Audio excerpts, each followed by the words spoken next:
The 676-day wait is finally over. For the first time in over 2 years, the Quakertown Blazers will host a game at Quakertown Memorial Park. I'm Rocky Pellegrino, joined alongside Julia Henry, and we would love to welcome you inside the broadcast booth here today as the Mercer Mammoths get set to take on the Quakertown Blazers in the ECCBL East Coast Collegiate Baseball League opener here at Quakertown Memorial Park. On the mound for the Blazers, it'll be Mike Pasco, who will also hit third and DH in this game. And his first pitch to Amir Cornier is in there for a called first strike. And it's certainly an exciting day and an exciting time to get to play in this new stadium here for the Blazers. A one pitch from Pasco misses. It's 1 ball and 1 strike. Quakertown 2-1 coming into this game. They had 2 rainouts that forced them to postpone 2 games that were supposed to be played here at Memorial Park, as this one's flown out to left field and into the glove of the left fielder for Quakertown, Matt Curtis. The designated hitter from Bucknell, number 20, Mike Shivapala. On the mound for Mercer, it'll be Cole Klein. As Pasco, he got the start in one of the 3 games for Quakertown, a 1-inning outing, and he only faced 3 batters. He retired all 3 batters in that game. First pitch misses. That's outside. It's 1-0.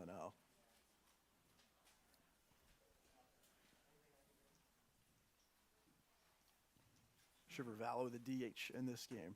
He hits second for the Mammoths, and he swings a ground ball that goes right to the third baseman, Ty Ever, but it gets by him. That'll be an infield hit, the first of the afternoon. And that one luckily died pretty shallow into left field there, as it got both by Everett and the shortstop too. It is a doubleheader today for Quakertown and the Mammoths. 7 innings for both games, barring extras. As a runner, Shivervello stands on first, and Pasco delivers a first pitch strike to Jordan Nitty, the second baseman.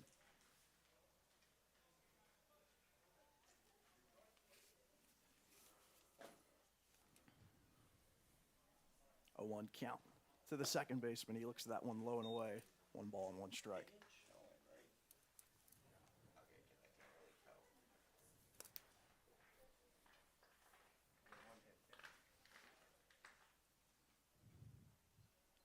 Runner on first takes a small lead. That pitch is upstairs. It's 2-1.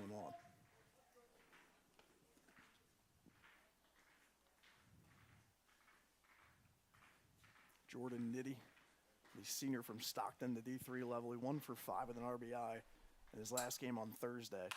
And he grounds one right to the shortstop. Going to be a tough play to second, throwing over, and it's dropped by the second baseman. Carter Rabin, the shortstop, almost able to get the lead runner there. But instead it'll be first and second with 1 gone here in the top of the first. The first baseman from Mercer County Community College, number 52, Joe Gummer.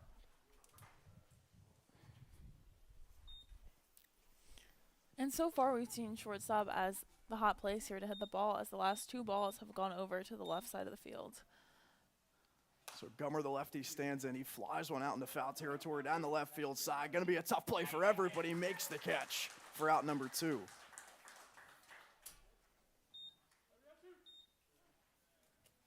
So Gummer retired, and Casey Gardner, the left fielder, will come to the plate. Left fielder, number 24, Casey Gardner.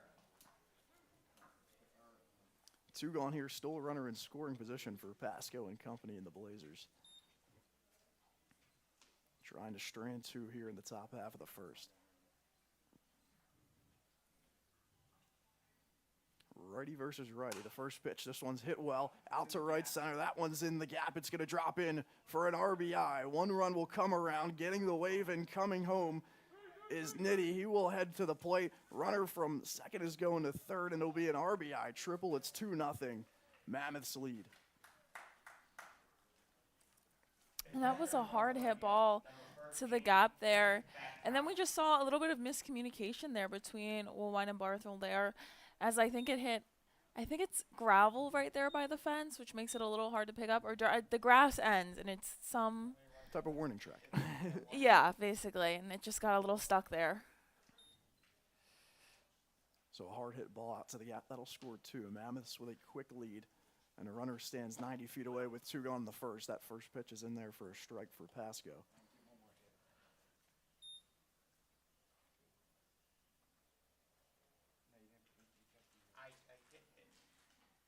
Righty-righty matchup again. That pitch misses upstairs.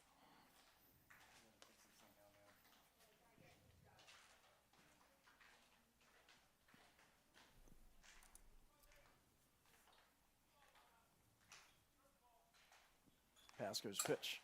That one's in there for a strike. Two runs, two hits.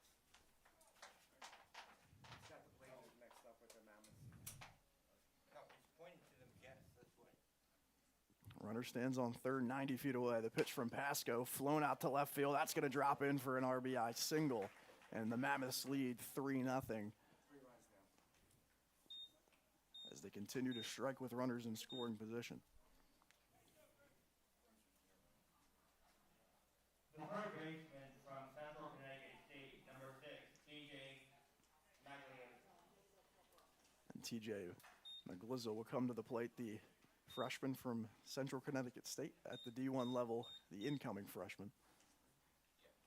As the Mammoths support a 3-run lead here early on.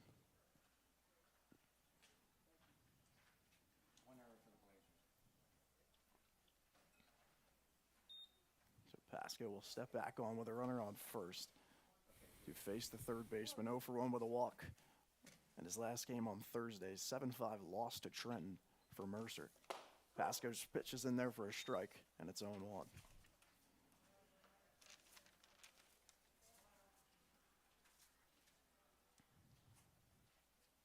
The righty ahead in the count. Runner on first takes a lead. It's 0-2 now to the third baseman.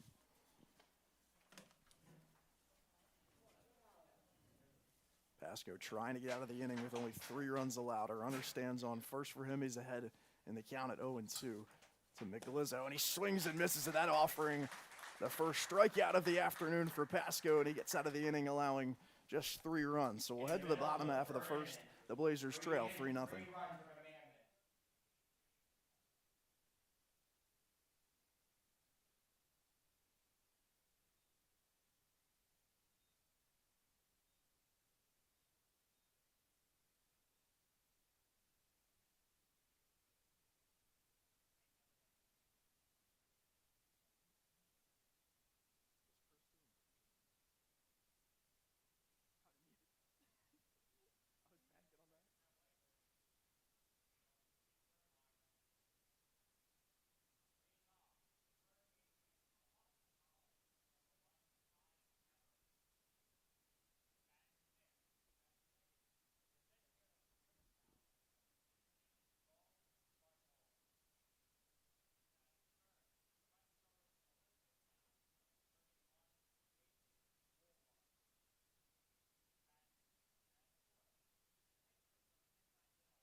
Ty Everett will lead things off, the third baseman in this game who's played shortstop throughout the first 2 games in a pinch hit and starting role.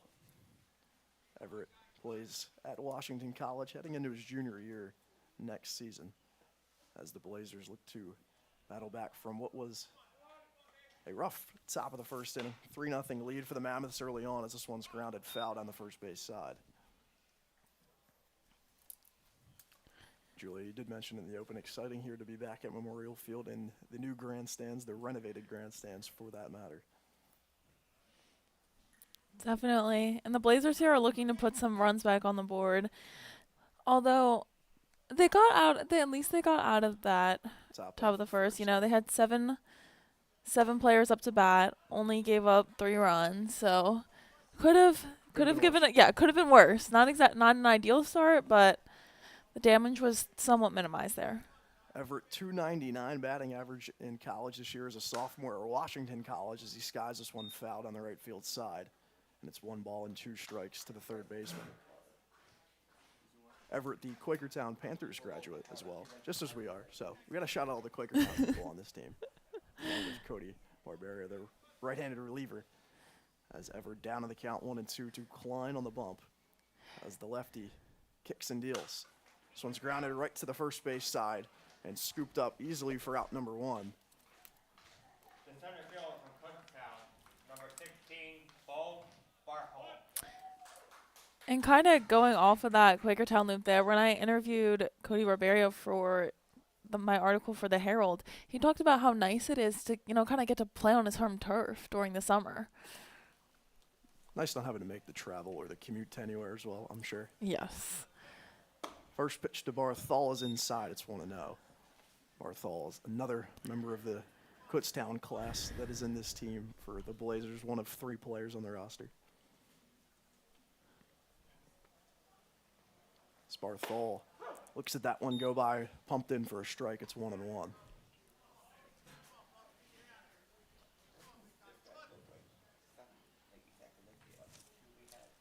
Lefty-lefty matchup here. As Klein kicks and delivers way outside, it's 2-1.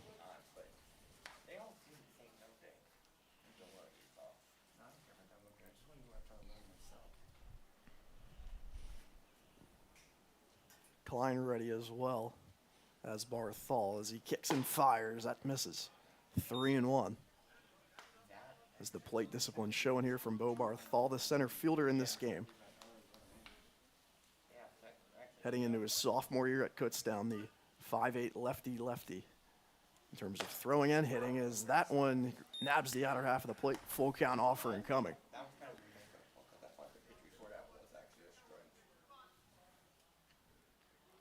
Payoff pitch coming here with 1 gone in the bottom half of the first. The Blazers lead or trail 3-0 to the Mammoths. Here's the 3-2. This one's chopped foul.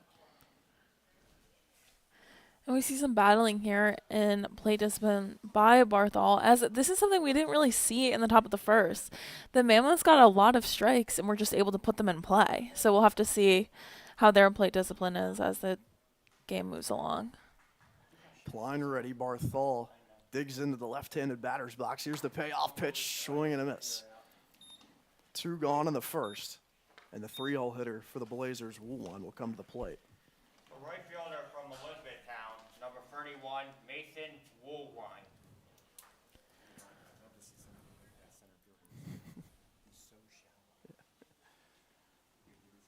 Woolwine, the right fielder from Elizabethtown. He was 1 for 3 on Tuesday with 3 runs scored, courtesy of the 3 walks. That's also how he got on base. He swings at the first offering. That one's through the hole for a 2-out base hit. And Woolwine is aboard as Pasco, the cleanup hitter, will come into the plate.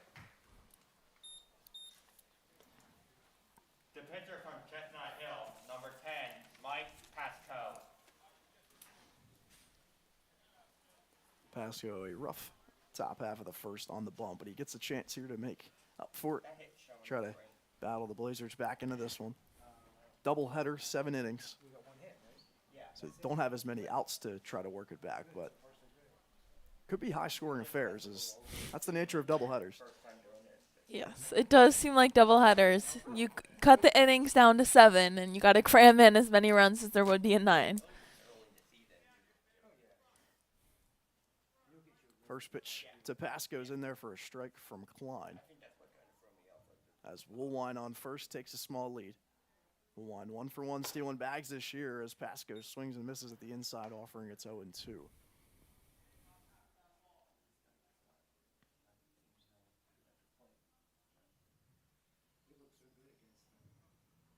Pasco 2-for-5, both hits doubles on Tuesday against Southside in the 12-0 shutout victory for the Blazers. As the lefty looks at first, now kicks to the plate, and the off-speed almost swoops back into the outer half of the zone, but it misses. It's 1-2.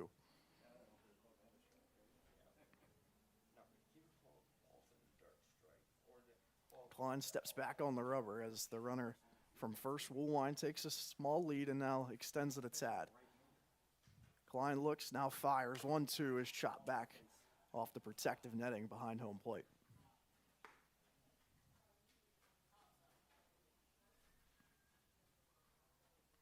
Pasco, the leading batting average leader, for that matter, for the Blazers in this young season through 3 games. He's 4-for-9 overall. 3 RBIs total. 1-2 pitch to him. Off speeds in there for a backwards K.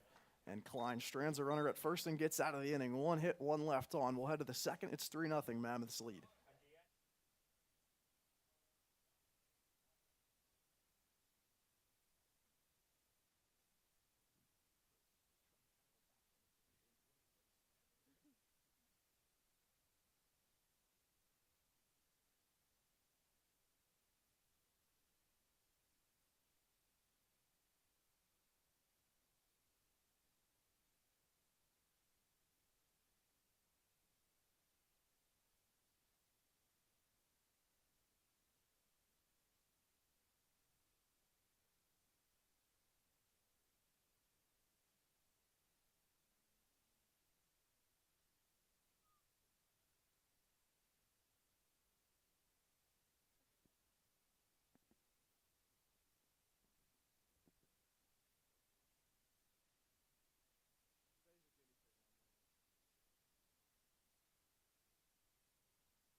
Anthony Pallone, the right fielder, checks in now. The first pitch is fouled back. It's 0-1 as Pasco's still on the bump after a rough first inning. 3 hits and 3 runs allowed.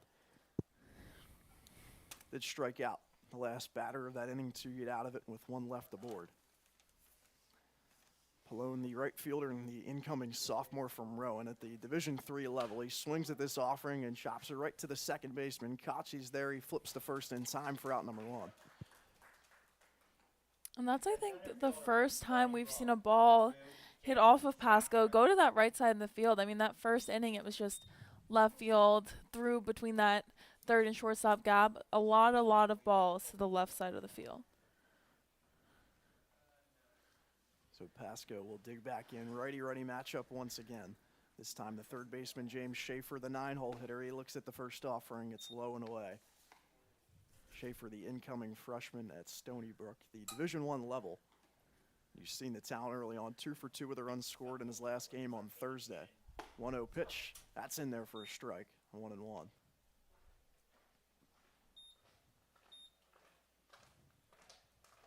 Pasco 25 pitches thus far, 18 of them strikes, as that one's upstairs, it misses.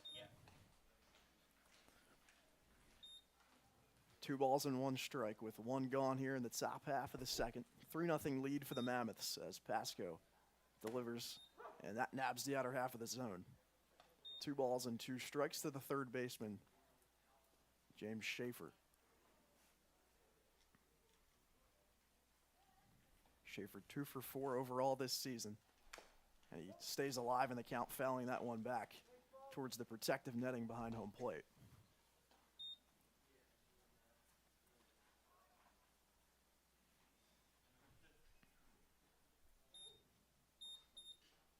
Schaefer, one of the 3 incoming freshmen at the Division I level for this Mercer Mammoths team, as he grounds one to the third base side. Everett charges across the diamond in time. Throw looks like it took the first baseman Broderick off the bag, but it works. From Young Harris, number 12, Amir Cornier. Might have applied the tag either way. The throw did beat him and the tag was applied, one or the other. So it's out number 2. It is a little hard. The beam. Right. The beam kind of blocks right at that first base tough angle, but We've dealt with worse, I'm sure you were. First pitch to the top half of the order. It's now Amir Cornier, the shortstop. He looks at that one go by and pumped in for a strike. It's 0-1. 2 gone here in the top half of the second. Pasco kicks, delivers up tempo, and this one's fouled. Now it could roll back fair, but it's going to stay fouled on the first base side. Cornier, a nice job to recognize that and run it out.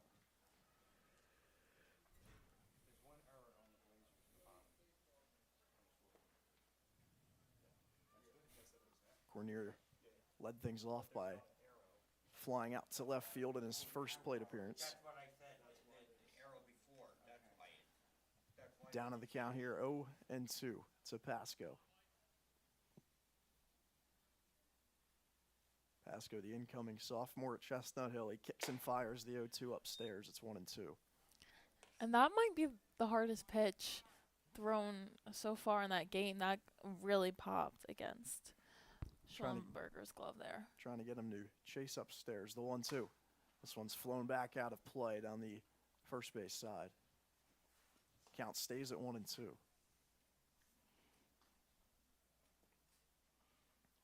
Cornier, the leadoff hitter, still in this game, plays at Young Harris, the Division II level. Down to the count, 1-2. Pasco fires. This one's flown out to left field. Arranging over is Curtis. He's under, and he makes the catch to end the inning. A nice 1-2-3 style by Mike Pasco. We'll head to the bottom half of the second. It's 3-0.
So back for the bottom half of the second. 3-0 lead for the Mammoths as Quakertown tries to respond. Leading things off, it'll be the Dylan Broderick.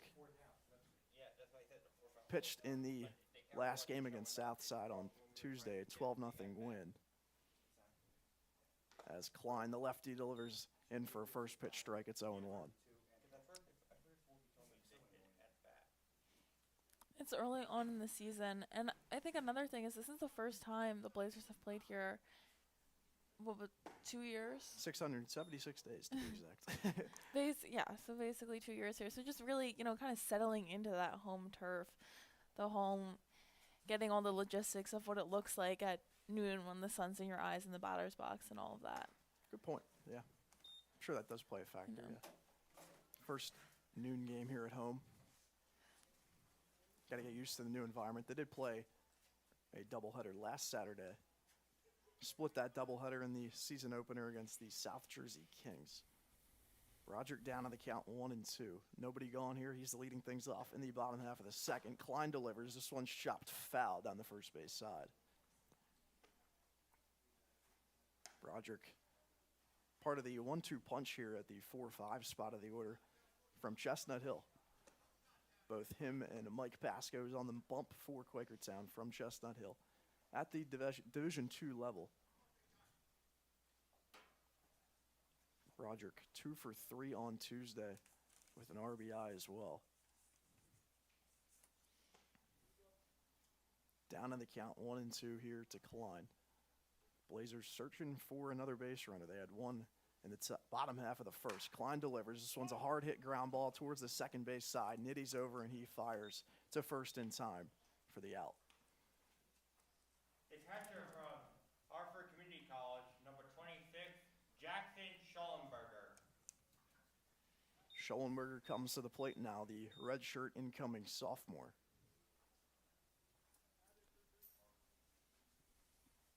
Leads the team in RBIs with 4. He had 2 of those 4 in the last game on Tuesday against Southside. He digs in now facing Klein, who's done well early on, allowing only 1 hit through 1 in the third, as that one's in there for a strike.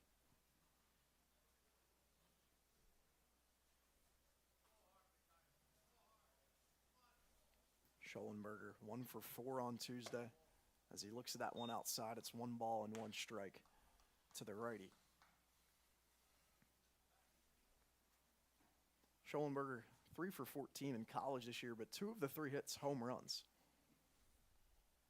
Similar story to some of the other Blazers players. A lot of the hits that they had were hard hit balls out of the park, as that one's fouled back into the stands, somehow in between the gap of the protective netting and the top ceiling pavilion. But yeah, oh my stuck goodness. through. There's like about a foot, 18-inch gap between that netting and yeah. 1-2 pitch in there for a backwards K. It swoops all the way back into the outer half of the zone, and it's 2 gone here in the second for the Blazers. What's even more impressive is that foul ball managed to land in like the stairs part of it too, like completely avoiding the fans there. Definitely not what I expected to see today, but hey, you never know. So Curtis, the left fielder, will come to the plate. He made the 3rd out of the inning in the top half of the second out in left field. He looks at that one outside. It's 1-0. 2 gone here in the second. Blazers trail by 3. As Curtis comes to the plate, he's 1 for 8 overall this season. Hard hit ground ball. That's going to sneak through the hole for a 2-out base hit. And the Quakertown Blazers have their 2nd hit of the afternoon. And just a hard hit grounder that just bounced right off the mound, all the way into shallow center field there. University of Maryland Eastern Cove, number 5, Carter Ryben. So the shortstop, Carter Ryben, will come to the plate. The incoming senior plays at the Division I level. The Maryland Eastern Shore shortstop. Now hitting in the 8-hole. He's led off in 2 of the 3 games for the Blazers. That one's fouled back into the mid. It's 0-1. Moved down in the lineup. He has struggled early on in this season, but it's young. Still not the start he wanted. 1 for 10 overall, but chance to make up for here. Runner on first with 2 gone. He hits a hard hit ground ball, a line drive that's caught by the second baseman, Nitty. And that'll end the inning. 1 hit, a runner left on. We will head to the third. It's still 3-0 Mammoths.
We enter the third. The Mammoths still lead 3-0 as the DH Mike Shivervallo will come to the plate. New pitcher on for Quakertown. It's Cody Barbario, another Quakertown graduate. Got to continue to shout him out. So Pasco's day is done. He goes 2 innings, allows 3 hits and 3 runs. Barbario's first offering, the righty misses upstairs. It's 1-0. Barbario 3 innings pitched overall. He did pitch on Tuesday. As the bullpen got the job done for the Blazers in that 12-0 shutout win over Southside. That misses. It's 2-0.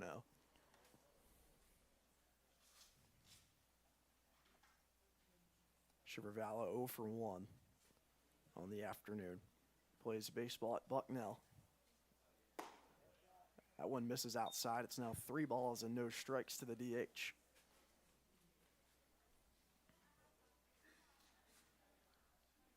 Barbario yet to allow an earned run this season, 1 unearned run. Down to the count 3-0, and he gets one in there for a strike. It's 3-1.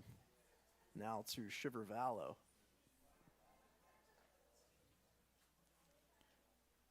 Barbario in that relief outing, 2 walks.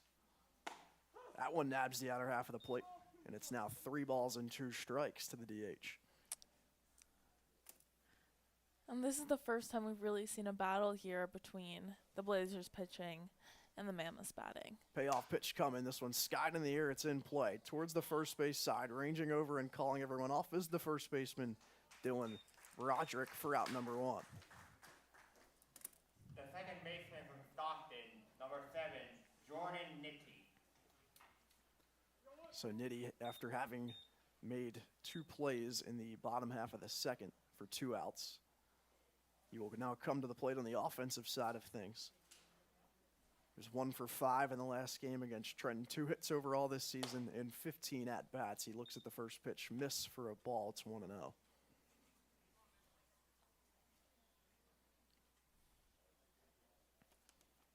Righty-righty matchup, 1-0 offering from Barbario, misses low and away. It's 2-0.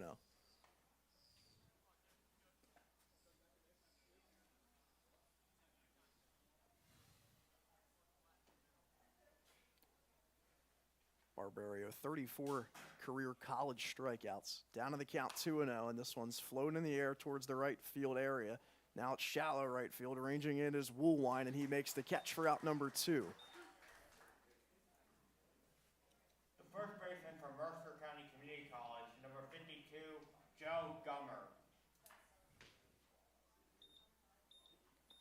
So Gummer will now come to the plate. The first baseman in this game for the Mammoths, the left-handed hitter. Hits for power. He's in the cleanup spot for a reason.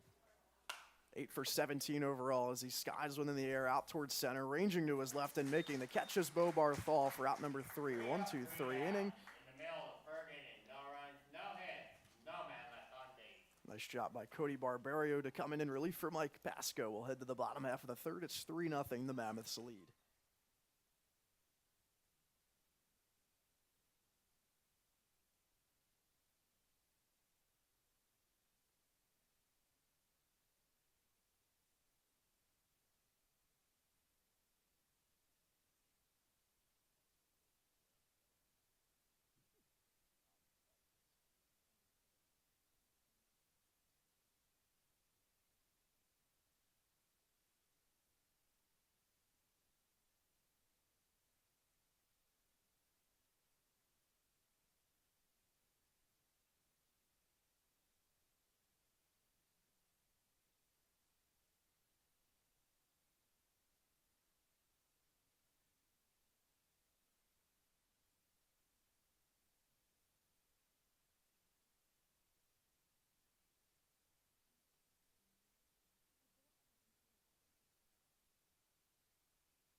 Blazers getting set here for the bottom half of the third, trying to respond on the offensive side of things. A nice 1-2-3 inning from Cody Barbario in relief of Mike Pasco in the top half of the third. And up to the plate comes the second baseman, Luke Kachi. Kachi looks to that one in for a first pitch strike. Still Klein on the mound for the Mammoths. He's pitched well in this game so far through 2 innings. 2 hits allowed, 3 strikeouts overall. 0-1 offering, swing and a miss. It's 0-2 to the second baseman, Kachi. Kachi, the second baseman, plays at the Division I level at Lafayette. 1 for 5 on Tuesday against Southside. 0-2 pitch, swing and a miss. And the 4th strikeout of the afternoon now for Klein. 1 gone here in the third. And Klein has definitely had an efficient day at the mound so far. And that's what you want from your pitchers in a doubleheader, because you know you're going to end up using more than you would in just a 9-inning game playing those 14 innings. So you hopefully it's going well for the Mammoths here.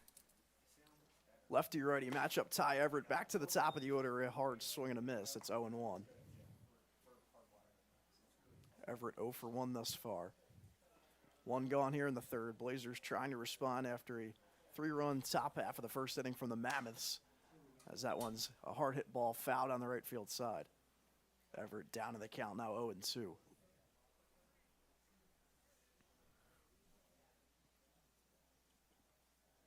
You are right, Julie, as you were talking about the efficiency and not needing bullpen pitchers. Quakertown gone through 2 thus far, another one warming up in the bullpen for them. That pitch misses upstairs, it's 1-2. It's Everett.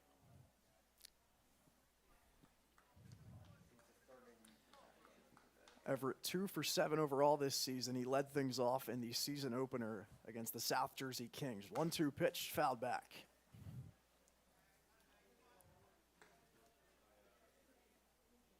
Everett staying alive in the count, trying to work the pitch count up of Klein.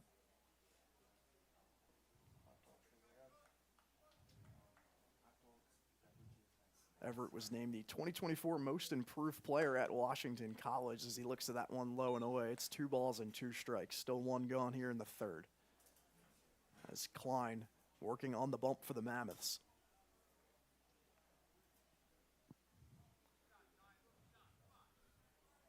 Everett digs in, even in the count. 2 balls, 2 strikes. Klein kicks the pitch. This one's hard hit out to center field, ranging over. It's going to be dropping in for a hit. Everett aboard with 1 out. And up to the plate comes the center fielder, Barthol. The center fielder from Nice way to get on number base there 16, for the Bo Blazers. Barthol. Placed it perfectly. Definitely. Wasn't hit terribly hard, but dropped in the right spot. And Barthol, the center fielder, will come to the plate now with a runner on first. Quakertown now with a hit in each of their 3 trips to the plate in the first 3 innings of this contest. Thank you for joining us out there wherever you are. Rocco Pellegrino joined alongside Julia Henry here for the Blazers home opener against the Mercer Mammoths. Klein kicks the pitch. It's in there for a strike. 0-1 now to the center fielder from Kutztown University.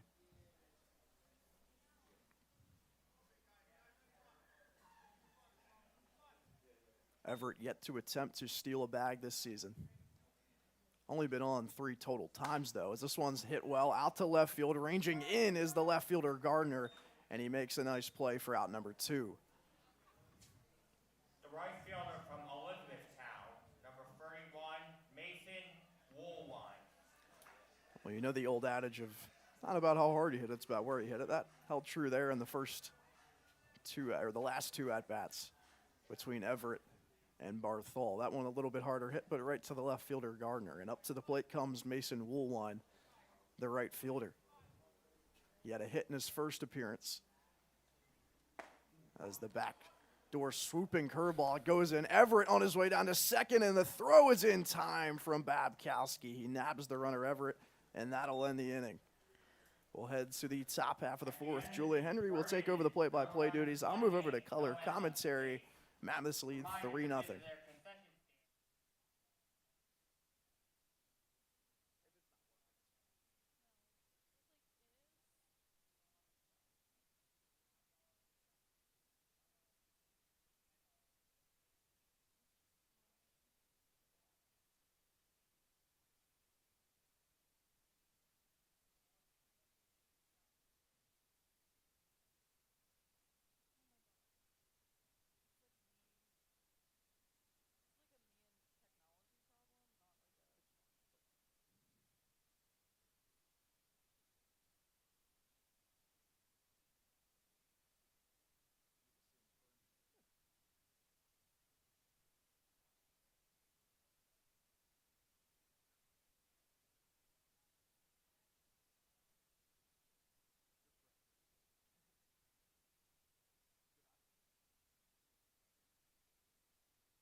Gardner steps up to the plate here.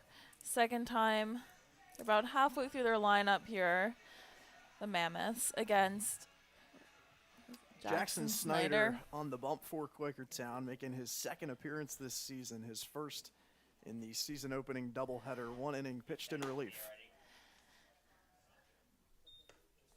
Snyder in that outing, 1 hit allowed. He did nab a strikeout, left that runner on base. And that second pitch there for a swinging strike there from Gardner.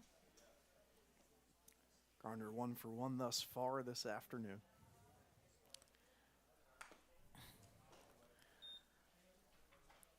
That one's fouled off back there as Gardner's trying to time up the speed of the second pitcher he's seen today, but the third pitcher for the Blazers in this game.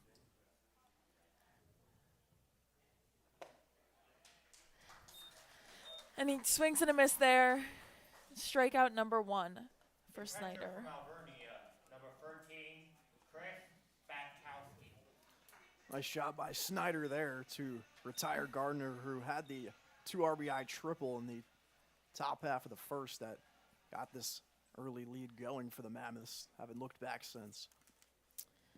Yes, and now Chris Batkowski, the catcher for the Mammoths, steps up to the plate for his second at bat. And he also had an RBI single his first time up to the plate in the first inning. The 5-6 hitters getting it done for the Mammoths. And that ball there is just kind of smoked to the right side there of shortstop and just able to go into the center field gap there. So a single will be recorded for Batkowski. Batkowski gets his 3rd hit of the season. And Maglizzo, the 3rd baseman from Central Connecticut State, comes to the dish. Also searching for his 2nd hit of the year. He's 1 for 7 overall this year in the Young 2024 campaign. In his first at bat, he struck out swinging, so he's hoping to obviously do better than that here. And that first pitch is popped way high as first baseman Broderick there calls him off. And that's the second. For the first out. Number 29, Anthony Palone. Good communication there from the right side of the infield at the corner between Broderick and Kachi. Makes a nice call off. It's the 2nd time we've seen that from Broderick, the first baseman, today. Exactly. And now Palone steps up to the plate here. That ball just right up the first base line there. Broderick's very easily to tag the base there for the 3rd out of the inning. So the Blazers quickly get out of that top of the 4th.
And Mason Woolwine steps up to the plate, still against Cole Klein here, who enters his 4th inning.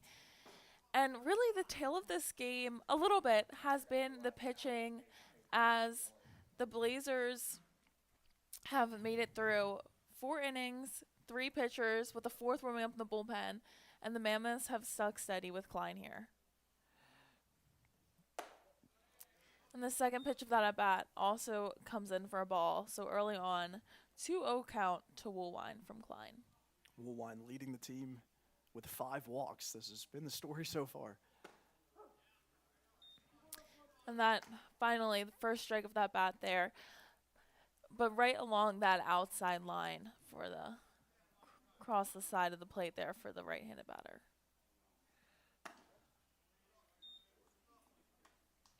Klein just trying to get him to chase there at the 2-1.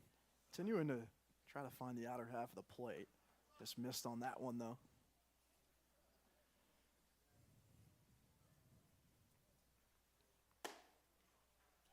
And a walk there from Klein to Woolwine there. 6th walk now of the season. From Chestnut Hill, number 10, Mike Pascal. Woolwine seeing a lot of pitches in his ABs early on in this 2024 campaign. 6th walk of the year, and he's only have 2 hits this season, but he's been aboard now. 6 + 2, that's 8. Look at me doing that. Quick math there. As Pass goes up to the plate, he started the game on the mound.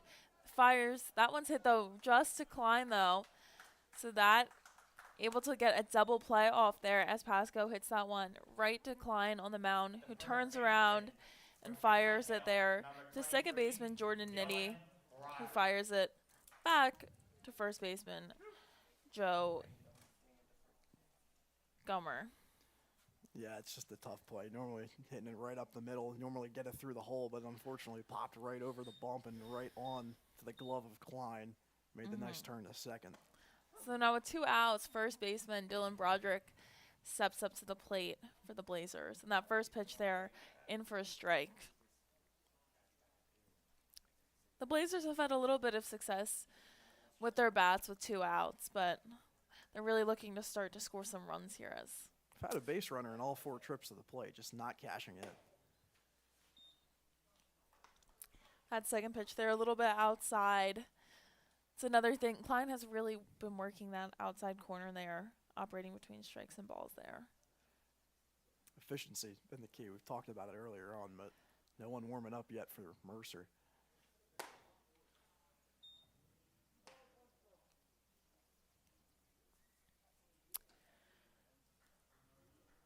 This is Klein's 2nd start of the season. 3 innings pitched in the first one, not credited with the win or the loss. Only 1 run allowed. That pitch rocked way foul, and luckily that one, I think, went over the roof there and didn't slip through any gaps again. Nothing between the protected netting and the pavilion above us, thankfully. And thankfully for our camera as well. Yes. That one's just a little bit outside there. Full count. It's the payoff pitch with 2 outs coming next from Klein. Big spot here for Broderick. Goes without saying.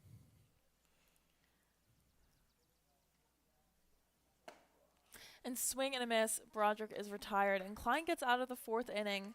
No hit, or 1 hit. At the end of the 4th And then inning, 3 no quick run, outs. No hit. No man left.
James Schaffer steps up to the plate against Chris Perillo. Now heading into the fifth, the Blazers have used 4 pitchers through these 5 innings, and they have another player warming up in the bullpen right here. Perillo making his second appearance of the season, the first one in the season opener against South Jersey. Didn't go the best of way, just had some trouble finding the zone. 3 walks and 2 runs allowed, but chance here to come in relief. Not a higher stress situation as that one was tight down the stretch.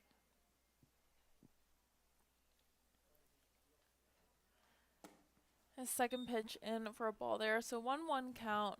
First one was in for a strike. And that second pitch there from Perillo, low and outside.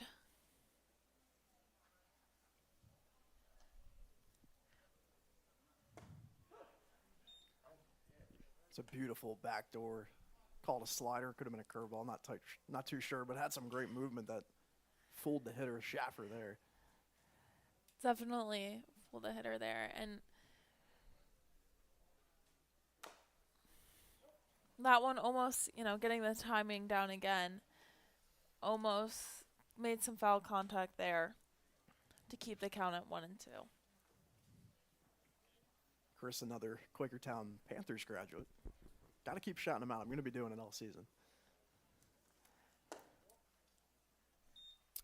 That ball there, even the count out at 2-2, and that ball is almost kind of the first spot, same spot as the first ball, that low and outside corner.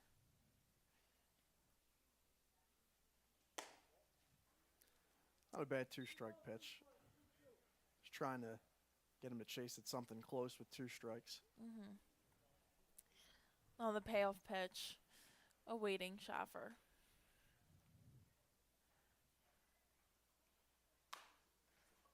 And that one is swung, goes all the way to the shortstop there, who bobbles it. And Schaffer will be safe there at first, as we're even over there at short, bobbled the ball a little, and then it just unfortunately was bobbled again kind of by Broderick on that, as that throw was just a little too short to him. Carter Rabin, the shortstop, a tough play there, charging into his left, right on the grass and the dirt of the infield meet. Takes a weird hop. Call it a hit, call it an error, whatever you want to call it. And now back up to Amir Cornier here, and the top of the lineup for the Mammoths here with no outs in the top of this 5th inning. Cornier 0 for his last 6. And Schaffer steals second there, and the throw misses a little bit too wide left and just a little bit late, so he'll safely slide into second there. First stolen base of the year for Schaffer as he reaches the board for the 3rd time this season, swipes the bag at second into scoring position with nobody out. Mm-hmm. Nobody out with the leadoff batter and Cornier up to the plate here.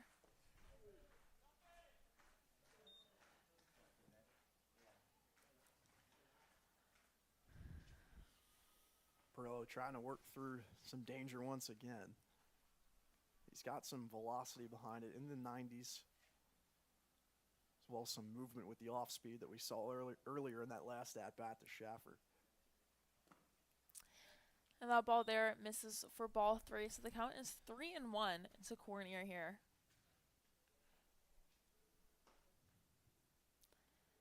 Cornier hit .250 in his junior year at Young Harris. Did not play, though, in his senior year. And that ball misses for ball 4. So runners on first and second here for the Mammoths with no outs, top of the 5th inning. Number 20, Mike Chiravello. Mike Chiravello steps up to the plate. 0 for 2 thus far. The designated hitter.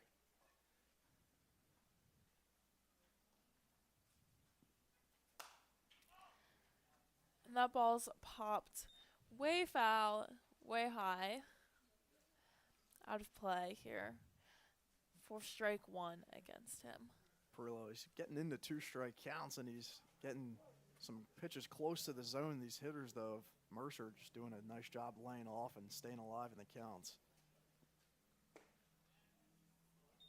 Looked like the exact same pitch we saw earlier. The backdoor slider just missed, though, on the inside corner that time. Home plate ump did not give our wonderful Chris Perillo the call. That was definitely right there between a strike and a ball. Perillo gets that one in there for strike 2, moving back towards that outside corner.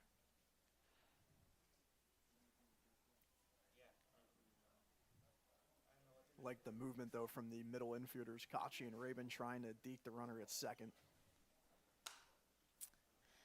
And that one's another one fouled way high over to the right side, out of play.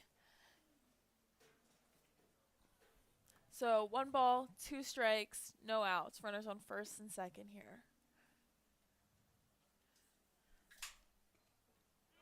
Perillo fires that one in for a ball there that bounces off of Schollenberger, the catcher there, goes all the way towards the Mercer side of the backstop, and a double steal is able to be executed there by Mercer. So runners on second and third now with no outs and a 2-2 count to Chevrolet Vallow. Yeah, Perillo getting into 2 strike counts, just struggling to get the 3rd strike. Needs it here, sacrifice opportunity now. Ball 3. And a payoff pitch. Pretty crucial one here, as you don't want these runners to score, and you don't really want to walk him either. Do have the base open, at least could set up the double play, so not the end of the world. And he's walked there. So bases are loaded here. And Schollenberger will go out to talk to Perillo, bringing in what looks like the infields and the pitching coach. See if it's just a quick mound visit or they go to the pen. There is someone warming up for Quakertown as Perillo. Now with the bases jammed, tough spot with Nitty coming to the plate. He's 1 for 2. And he's struggled early on in this season. Nitty 3 for his last 17 now. See if this could just be a mound visit. Looks like it is. It looks leaving Perillo like in. the bullpen still firing there, but no movement towards the field. So it's And like there's now, if you're Quakertown, you got to make the decision. Do you play the infield in and try to save a run, or just try to turn 2 here by giving the infielders some depth? It looks like the infielders on the corners aren't moving too shallow towards home plate, but that could be subject to change. Is Ty Everett creeping in a little bit? And that ball's popped up there to the second baseman. Luke Kachi is able to record out number 1 there. And that's what you want. You want to get just bases loaded, no outs. You're Perfect. looking for, yeah, you're It's- looking for that nice infield pop fly there. Quite literally the perfect out, besides maybe a strikeout, but keeps it in the infield, no sacrifice there. And now Gummer rockets that ball just past the glove of the shortstop Ryben, and that allows Schaffer to score there, and then the runners advance to third and second, who are already on base there. So bases loaded again with 1 out. The hard hit ball, just waiting for that fastball there. It swoops right in and hits it right through the gap. Tough play there for the shortstop Raymond. He got close to it, just not able to get it into the glove, the outstretched right hand of the shortstop. So now Perillo facing against Gardner. And that first pitch is in for a strike there. Gardner, the RBI triple, 2 RBI triple for that matter, back in the first.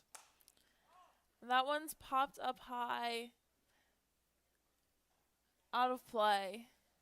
Just waiting to see if it was going to hit the ceiling above us, the pavilion roof, or if it was going to drop in the road, not the road, the gravel behind the dugouts here. It sounded like gravel, so good sign. That one just took a little bit longer to get out than some of the earlier foul balls we've seen. That pitch is in for a ball. It's a nice stop by Schollenberger, though, preventing that one from hitting the backstop. A run probably scores as Cornier stands 90 feet away. Definitely in the 1-2 count as Perillo looks ready to fire again to Garner. In for ball 2. Another good stop there by Schollenberger. Perillo once again into a 2-strike count. Would figure the law of averages, one of these Mercer hitters is going to reach and try to swing at one of these pitches that's missing just out of the zone if Perillo can put it there. You see that one. Gardner swings there, fouls that one off to the backstop. Staying alive in this count here. Perillo has the double play ball in order to try to get out of the inning with 2 strikes as well. You take a strikeout either way.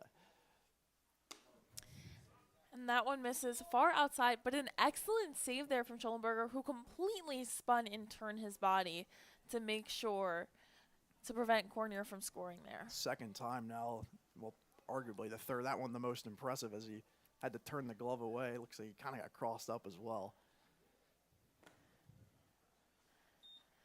And that pitch is in for ball 4 there, so Cornier will slowly trot to home. And bases loaded walk there. Scores the Mammoths once again. And now it looks like there will be a call from the bullpen. So a mound visit. We'll take a quick break and step aside as a new pitcher comes in. Find out who it is next. Stay with us.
With the bases loaded, the Blazers call upon Cole Snyder, who's set on the mound against Chris Bukowski.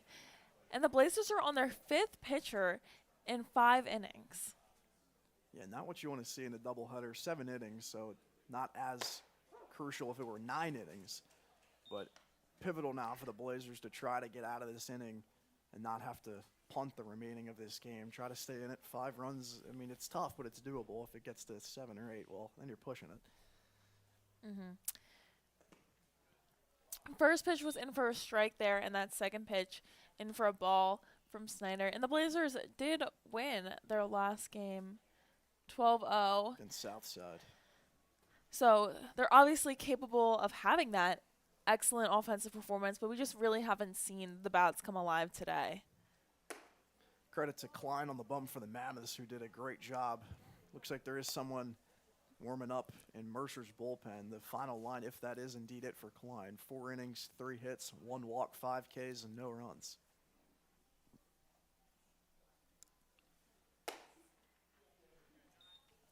And that one's in there just a little bit high for ball 2 for Snyder, who's just coming in, facing his first at bat with the bases loaded, 1 out. Not in an ideal situation as he's trying to figure out exactly what the ump zone is. High leverage. And that one's in for ball 4 there.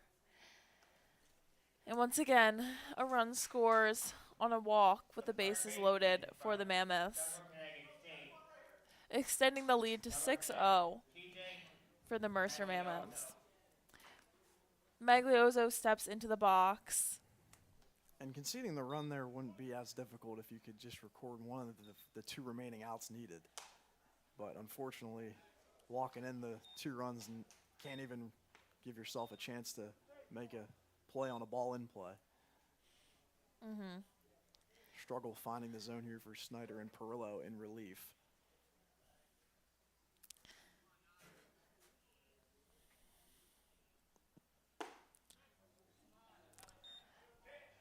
That one's in there for ball 1. I think a little bit low, but that one was nice over the middle of the plate there from Still a Snyder. good spot. Just credit to these Mammoths hitters. They're leaving these close pitches.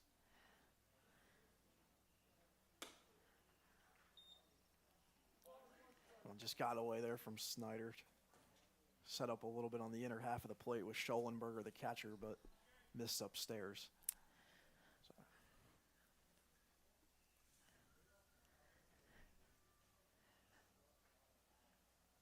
And Snyder flies that one in there. That's a double play there for the Blazers as that one's kind of bounced against his glove, goes to second, from second over to short, and then short back to first for the double play there. Unconventional way to do it, but it works. Line right over, drop by Conchi at second, so he doesn't get the throw back to second. But either way, it works. 2 runs.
6, 7, 8 due up for the Blazers here, starting with Jackson Schollenberger against Cole Klein, who stayed in this game all the way into the bottom of the 5th. We saw some bullpen action from them in the top of the inning, and we'll see if Klein can make it through this whole inning or if they take him out. I started reading off his final line, so I'll take the blame for that.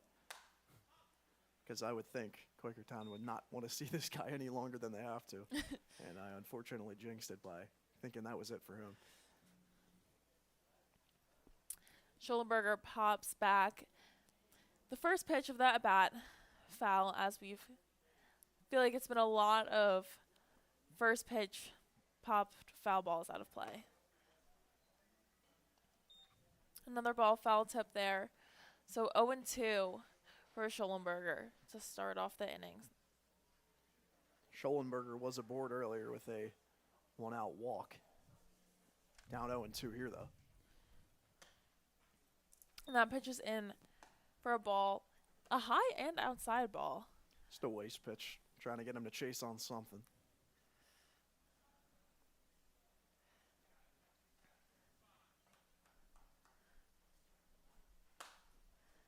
And that one's able, pop fly there to left field, and Gardner is able to secure that one for out one in the bottom of the fifth. The left fielder from Iteka, number 18, Matt Curtis. So Matt Curtis steps into the plate for the Blazers. And Klein has just had a day pitching. It's been a tough spot today for these leadoff hitters of Quakertown. So I'm going back through now. I believe, they have yet to have a leadoff hitter reach a board. So when you're working with basically only 2 outs to play with, hard to get things going. Definitely. And that's in there for ball 2 to Curtis. Curtis 1 for 1 this afternoon. He's done well at the plate. And it looks like the bullpen action is just resuming there for the Mammoths. Curtis is able to take that one deep to right field, foul, and Anthony Pallone there in right field tried to grab it, but just wasn't able to time that one up there. So Curtis stays alive at the plate with a 2-1 count. He had a long run over to it in foul territory. Just took a little bit of the wrong angle coming in first. Ball flew over his head. He had a sliver of room there, but I'm sure he felt the gravel warning track that you referenced earlier. Mm-hmm. And that fence creeps up on you, so understandably so, trying to avoid that.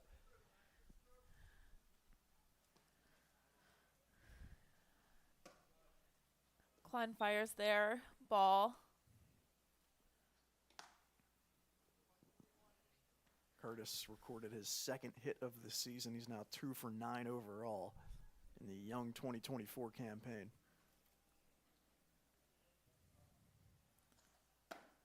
And that was in there for ball 4. So Klein walks Curtis, runner aboard with 1 out. The shortstop from University of Maryland, East Shore, number 5, Carter Ryden. Nice job at the plate there by Curtis. He works his 3rd walk of the season. It's Quakertown, they've done a nice job working walks in prior games. It's now the 2nd walk of this afternoon, so not as well disciplined at the plate. But they've worked 24 total in this year. Ooh, and that one just Plunked. yeah, that really plunked Carter Ryden in the back there as he, I mean, not, that really slammed into him there. So he advances to first on that one hit by a pitch. Now, runners on first and second, 1 out.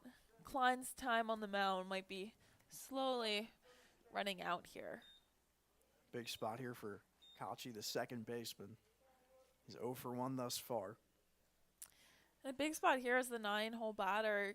You're really looking to turn it over with just 1 out in the bottom of the 5th to get that top of the lineup to get these runners around. That pitch is in for ball 1 from Klein. I will say the outfield depth from Mercer is surprising to me, considering when you're leading 6 runs. They're all playing very, very shallow. If you hit a ball out into the gap, that probably clears the bases. And there's a big gap between right and center field, too. Quakertown yet to hit a ball out there against Klein, so, I mean, I guess until you see it, you're not aware of it.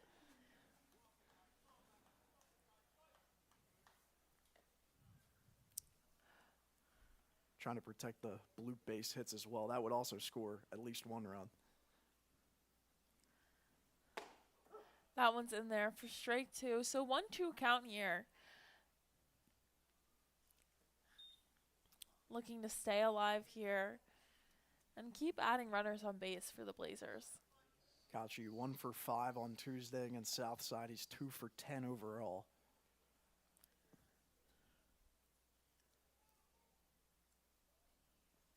And that pitch is fired in from Klein.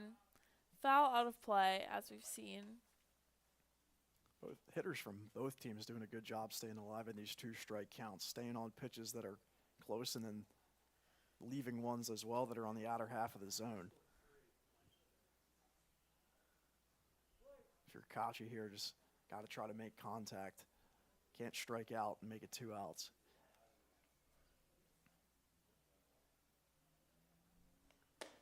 And that one way outside there, getting Bubkowski to slide over a little bit to avoid a double steal from the Blazers, as that one was way outside. Pass ball's costly here in this situation with only 1 gone. You get the runners over in the second and third. It gives you a base open to walk this batter, but pass ball scores a runner then. Klein fires that one in. Another one popped way high, but caught there by the right fielder and Anthony Pallone. So 2 outs now as the top of the order comes up from the Blazers. Number 1, Ty Everett. Good communication again from the right fielder and shallow right field, so the runner from second can't tag. Not all that important as it becomes 2 outs either way. So Ty Everett steps up to the plate against Klein here. With 2 outs, runners on first and second. Everett recorded his 3rd hit of the season back in the 3rd inning for Quakertown.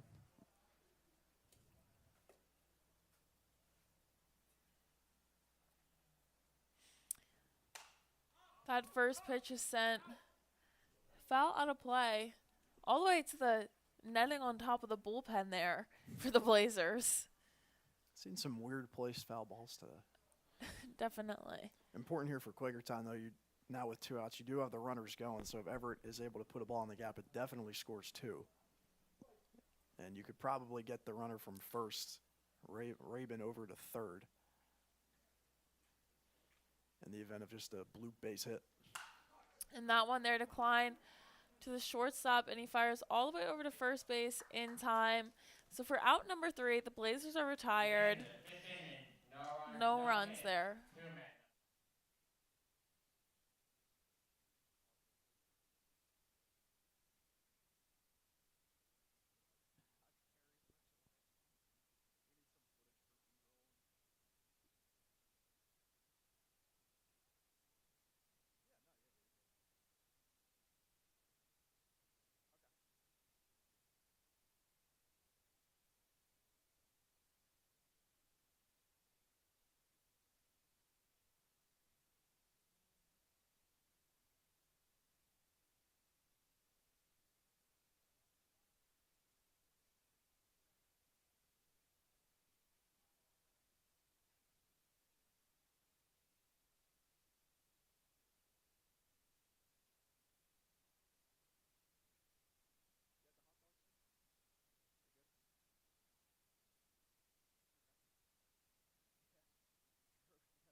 Back here for the top half of the sixth as the Mammoths try to defend this 6-run lead. Padding some insurance runs would be beneficial.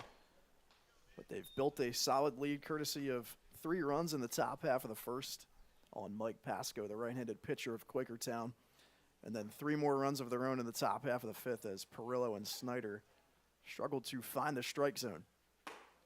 Anthony Pallone, the right fielder at the dish. He's even in the count, 1 ball and 1 strike. It's still Cole Snyder on the bump. He's playing college ball at Shippensburg. The righty-lefty matchup now. It's a 1-1 pitch that's in the dirt, 2-1.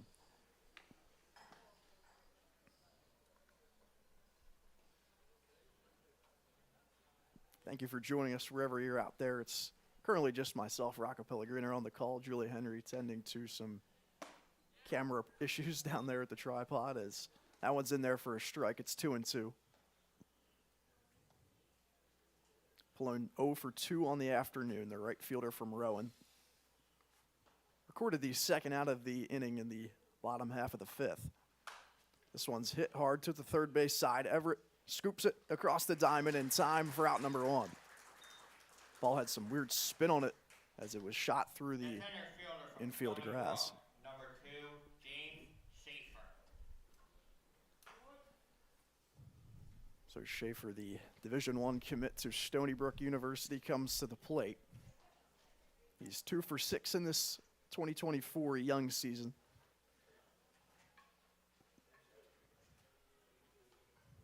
First pitch from Snyder, breaking ball misses. It's 1-0. Infield and the outfield not shaded towards the left against the right-handed hitter in their normal spots. As Snyder kicks and delivers a 1-0 low, it's 2-0. From left to right, the infield for the Blazers, still the same as it's been all day, but it's Ty Everett at third, Carter Ryben at shortstop, Luke Kochi at second base, and Dylan Broderick at first. In the outfield, it's Matt Curtis in left, Bo Barthol in center, and Mason Woolwine in right field. This one's hit right towards the second baseman, Kochi. He barehands it and throws across in time for out number 2. The top of the order and the shortstop from Young Harris, number 12, Amir Cornier.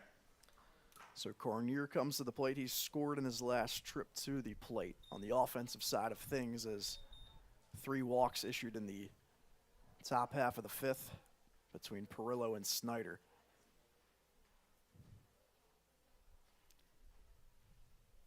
For 2 otherwise. First pitch from Snyder, the backdoor breaking ball misses low. It's 1-0. Cornier 3 for 3 stolen bases this year. So if he gets aboard some possible speed, this pitch from Snyder is low. It's 2-0. Similar script, though, from Snyder compared to the previous ABs. Getting down to the count, but then forcing some balls in play.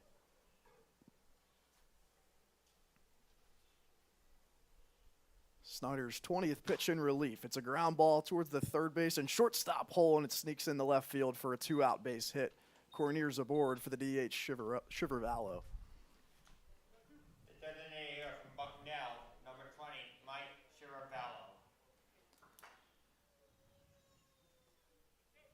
In the hit category, Mercer now up to 7 in Quakertown, still with 3. All 3 of those hits came in the first 3 innings of this game.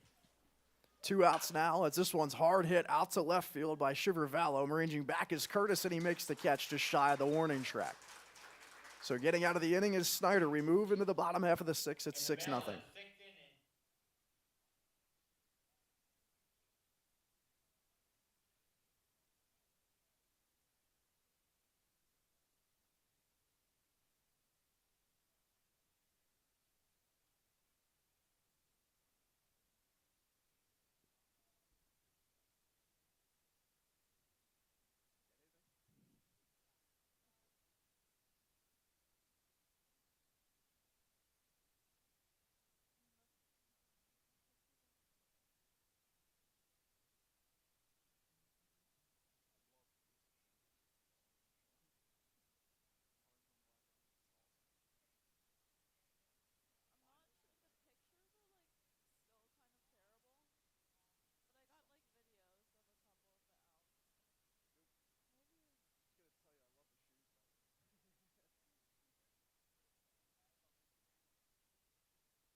New pitcher in for Mercer. It's Ron Kopcho as Klein is finally taken out of this game. He has pitched a gem. A scoreless outing for him. He goes 5 innings, so he will be credited with the win if the Mercer Mammoths are able to hold on to this 6-run lead. The final line for Klein, 5 innings pitched, 3 hits, no runs, 2 walks, and 5 strikeouts. Up to the plate, it's the center fielder, Bo Barthol, for Quakertown to lead things off as the Blazers still searching for their first leadoff base runner. First pitch misses to him. It's 1-0.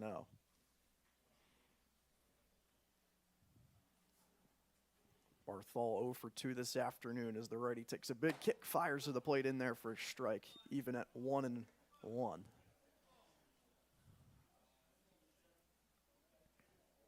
Barthol, we mentioned it earlier, another Kutztown University player at the Division II level. A lot of them on this team. He fouls this one back into the protective netting. And even the Blazers just need their bats to heat up here. Even if they can't make the comeback in this game, it's a doubleheader. And, you don't want to be shut out maybe in both. Get the vibes so going. kind of get bottom of the 6th, carry it over to the 7th, get the bats alive, and kind of get that momentum that you can bring into game 2. Kopcho ahead in the count, 1-2. He delivers. This one's fouled back towards the third base side again as Barthol stays alive.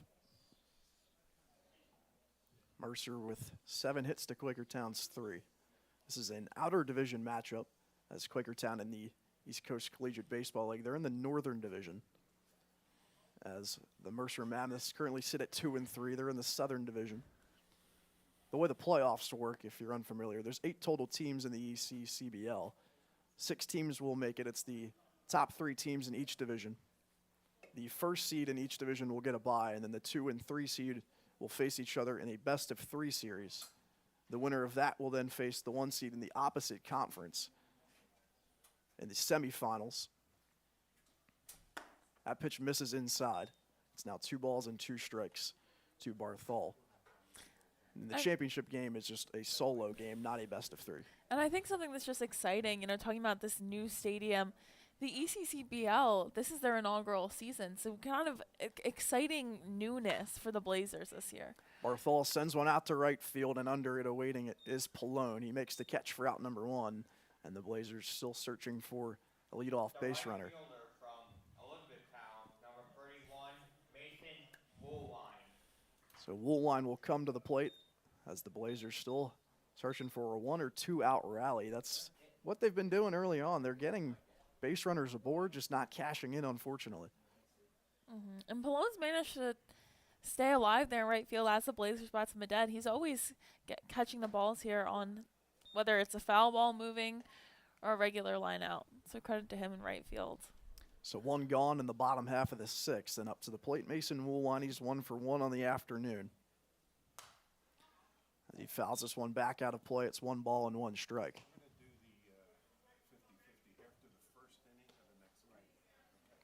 Still Kopcho on the mound. He gets the first batter retired. Even in the count at 1-1. As Woolwine also worked the walk. He's been aboard twice. That one misses. It's 2-1, but the catcher behind home plate, Babkowski for Mercer, nods his head. He was happy about the location of that pitch, just did not get the call. Kopcho takes a stomp into the rubber, and now he fires high. 3-1. Bit of a unique windup and setup to the plate, I would say, from Kopcho. As you see, he kind of takes a lunge into the pitcher's mound dirt. Now he fires outside, 3-1. It's definitely, Klein was smooth and fluid in one movement, and this one is definitely a little more flair to it. Nothing wrong with that. It's just unconventional. 3 balls and 1 strike to Woolwine. He flies this one in the air out to left field, shading the sun, and now moving into shallow left field is Gardner to make the catch for out number 2. So 2 quick outs now for the relief pitcher Kopcho. Woolwine retired, and Pasco to the plate. And that was good fielding there, out there in left field from Gardner, as he got his head on the ball there. Good communication, too, from center fielder and James Schaffner, too, to let him know where the ball was going and right and left. Nice day today, 70, 80-degree area with some sun and some clouds, but the sun has emerged here in the bottom half of the 6th. Pasco pokes one out to first base side. It's Gummer who's under it. He flips over to the relief pitcher, Kopcho, who steps on first, and the side is retired. We'll move to the 7th. The Blazers have 3 outs remaining once they come back on the offensive side, but they have to get 3 outs first. We'll move to the 7th at 6-0.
So back for the top of the 7th as Jordan Nitty, the second baseman for Mercer, will lead things off.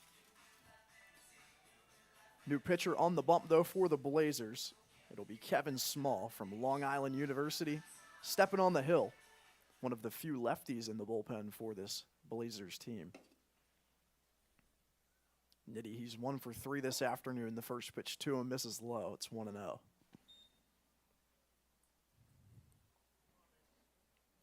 Nitty, he's 3 for 18 so far in 2024. Ahead on the count, 1-0. Second pitch of the AB misses low again.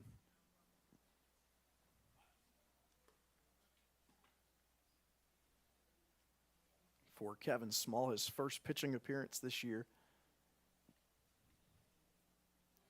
Down to the count, 2-0. The lefty kicks and fires. The off-speed misses upstairs. It's 3-0. Good plate discipline all day from the Mercer Mammoths. They have worked 4 walks, and they have survived in 2 strike counts all day. Here's the 3-0. That one misses low, a 4-pitch leadoff walk as Nitty is aboard. And good plate discipline, too, as they've seen so many pitchers in just through 7 innings. To maintain that throughout all the pitching changes, I think really got to give them credit there. Yeah, Mike Pasco got the start for Quakertown. He went 2 innings, allowed 3 runs, all in the top half of the first.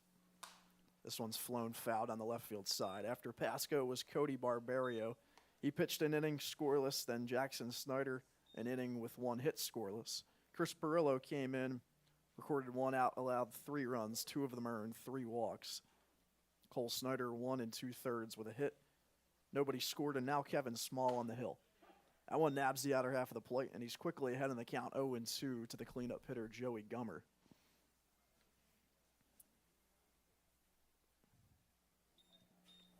Gummer 1 for 3 today. He was 1 for 3 in his last outing against Trenton, so consistent. Here's the pitch. This is a ground ball to the third base side. Everett charges. He goes to second for 1. Over to first. It is in time.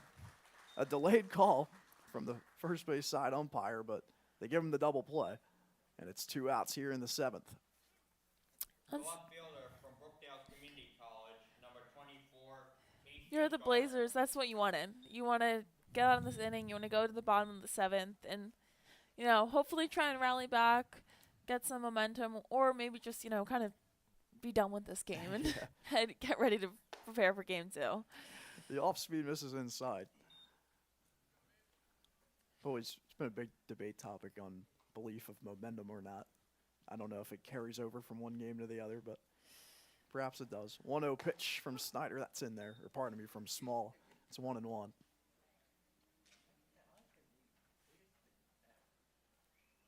It's the 5th double play the Blazers have turned so far this season.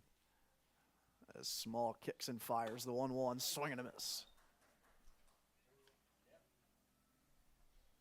Only 2 strikeouts so far from Blazers pitching today, but 1 strike away, and Kevin Small will get the 3rd. Also get out of the inning. Here's the 1-2. That one, no, it's a backwards K. Another delayed call from the home plate umpire this time, but it gets the benefit of the call, so we'll move to the bottom of the 7th. The Blazers have 3 outs to score 6 or more runs.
So Dylan Broderick to the plate to lead things off for the Blazers. They have 3 outs to work with. It's still Ron Kopcho on the mound for the Mammoths. The righty kicks and delivers. The first pitch misses upstairs. It's 1-0. Opportunity here for the first leadoff base runner of the day for the Blazers. The last chance to do so. The 1-0 pitch skied in the air right over the second baseman's head, and that'll drop into right field for a hit. It's almost scooted by Palone, but he corrals it in time. And in the bottom half of the 7th, a leadoff base runner is aboard for the first time today for the Blazers. And I think they tried a little to psych him out at first as Cornier, the ball went past him all the way back to the pitcher, but he kind of charged towards first a little, acting like he had the ball in his glove, but no one was falling for that one. So Schollenberger, the catcher, will come to the plate. A righty-righty matchup with a runner on first. First pitch misses outside. It's 1-0. First time Quakertown has had a base runner on with nobody out. Schollenberger ahead in the count 1-0. He's 0 for 2 today. As Kopcho kicks and delivers. That one's fouled out of play. It's 1-1. And getting that leadoff batter on is pretty crucial, and hopefully that can carry over to game 2 for the Blazers. That's at least one thing that play carries from the bottom of the 7th to the bottom of the 1st. Schollenberger searching for his 3rd hit of the season. Here's the 1-1 offering from Kopcho. That missed outside. 2 balls and a strike to the catcher.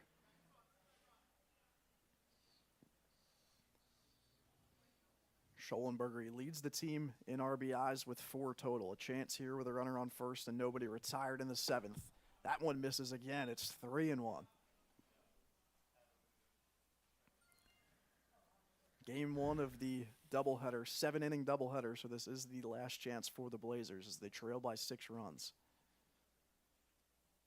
Broderick on first as Kopcho delivers. This one's hit hard, out to left field, ranging back is Gardner. That one's gonna drop and one up off the wall. Into third, digging in is Broderick. He will stop there as Schollenberger, a double, and it's second and third, 2 runners in scoring position for Matt Curtis.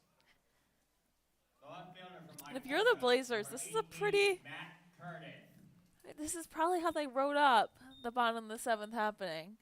Runners on second and third, no outs. How about a rally? Why not? Be a cool way to end the home opener. Definitely. So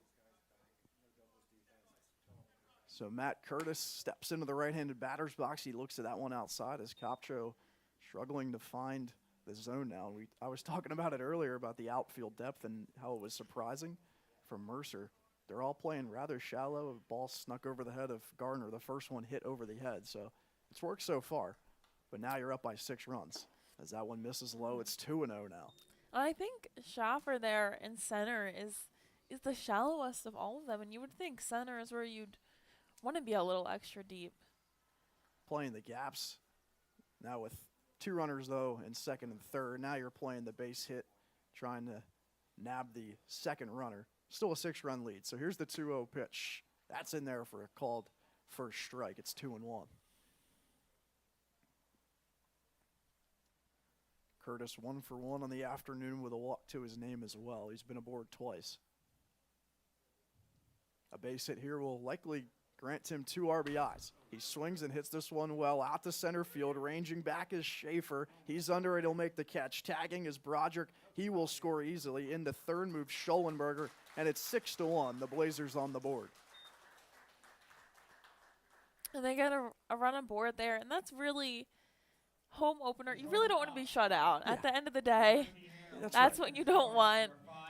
A loss, that's also not what you want, but at least, you score a run, and hopefully doubleheader brings some momentum. I'm firmly grasping this belief. Yes. I'm No, I grasping agree. that the momentum Carries will over. carry over to the next game. So Curtis, he gets his first RBI of the season as this one swung in the air, high into the infield dirt. It's Ryman who flew this one into the glove of Cornier, who makes a nice catch for out number 2. And that's a good catch from Cornier, who really tracked it all the way from short to about 2 steps to the right of second base there. And this sun just looks pretty brutal there in this second middle infield, outfield. It looks like it's pretty strong there for all these guys. There is some wind, and I don't think exactly that started with Cornier's ball.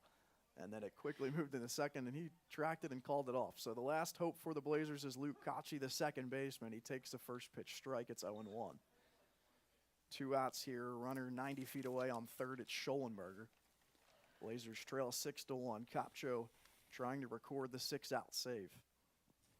The righty holds at the hip and fires the 0-1. Swing and a miss. It's 0-2.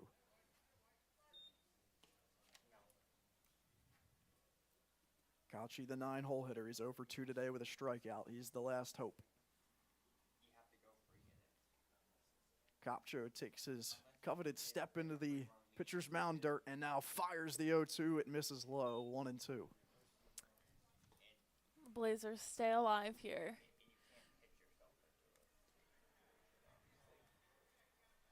5 hits on the afternoon for the Blazers, just haven't been timely, unfortunately. For the Mammoths, 7 overall. That resulted in 6 runs. Kopcho delivers the 1-2. That one bounces, and it's stopped, though, by Babkowski, so the runner at third, Schollenberger, will stay. Count moves to 2 balls and 2 strikes, even with 2 outs here in the bottom of the 7th. The last hope for the Blazers, represented in Luke Kochi, the second baseman. Kopcho holds 27 pitches in relief. His 28th is a 2-2 offering with 2 outs in the 7th, and it misses upstairs. And like both of us have said all game, really the plate discipline from both teams here, able to work this count, last out, last breath of hope, and just working this count here with 3 balls. The 3-2 pitch, the payoff is flown in the air, foul out of play. Staying alive is Kochi. Kochi 2 for 11 overall this season. He was 1 for 5 on Tuesday. And he's worked himself into a full count here as the last gaps in the Blazers home opener in the 2024 season. Here's the 3-2, and it plunks him. He'll toss the bat and take his base. Runners on the corners now as the lineup turns over to Ty Everett. Top of the order, and the third baseman from Washington College, number 1, Ty Everett. And we see Babkowski there walk out to the pitcher there to have a little chat, because what you really don't want in the bottom of the 7th with 2 outs is people in the corners turning over the lineup. They just want to end this game here, the Mammoths. So Everett will come to the plate. He's 1 for 3 this afternoon. RBI opportunity here with 2 gone in the 7th. He's the last gasp, and he swings and misses at the first offering. It's 0-1.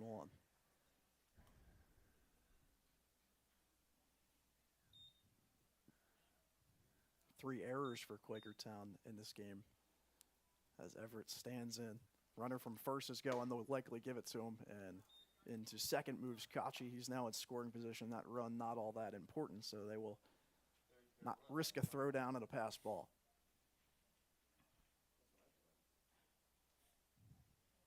One ball, 1 strike, 2 outs. Here's the pitch from Kopcho. Everett way out in front of the off speed. It's 1-2. Schollenberger stands on third. On second, it's Kochi. Everett at the plate in a 5-run game. He's down to his last strike. Here's the 1-2.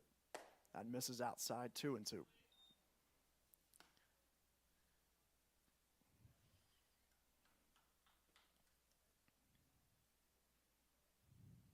And this right here is where plate discipline comes into play. Runners take their lead. Here's the 2-2 offering. It's in the dirt. Full count coming. And a payoff pitch on the way to Ty Everett.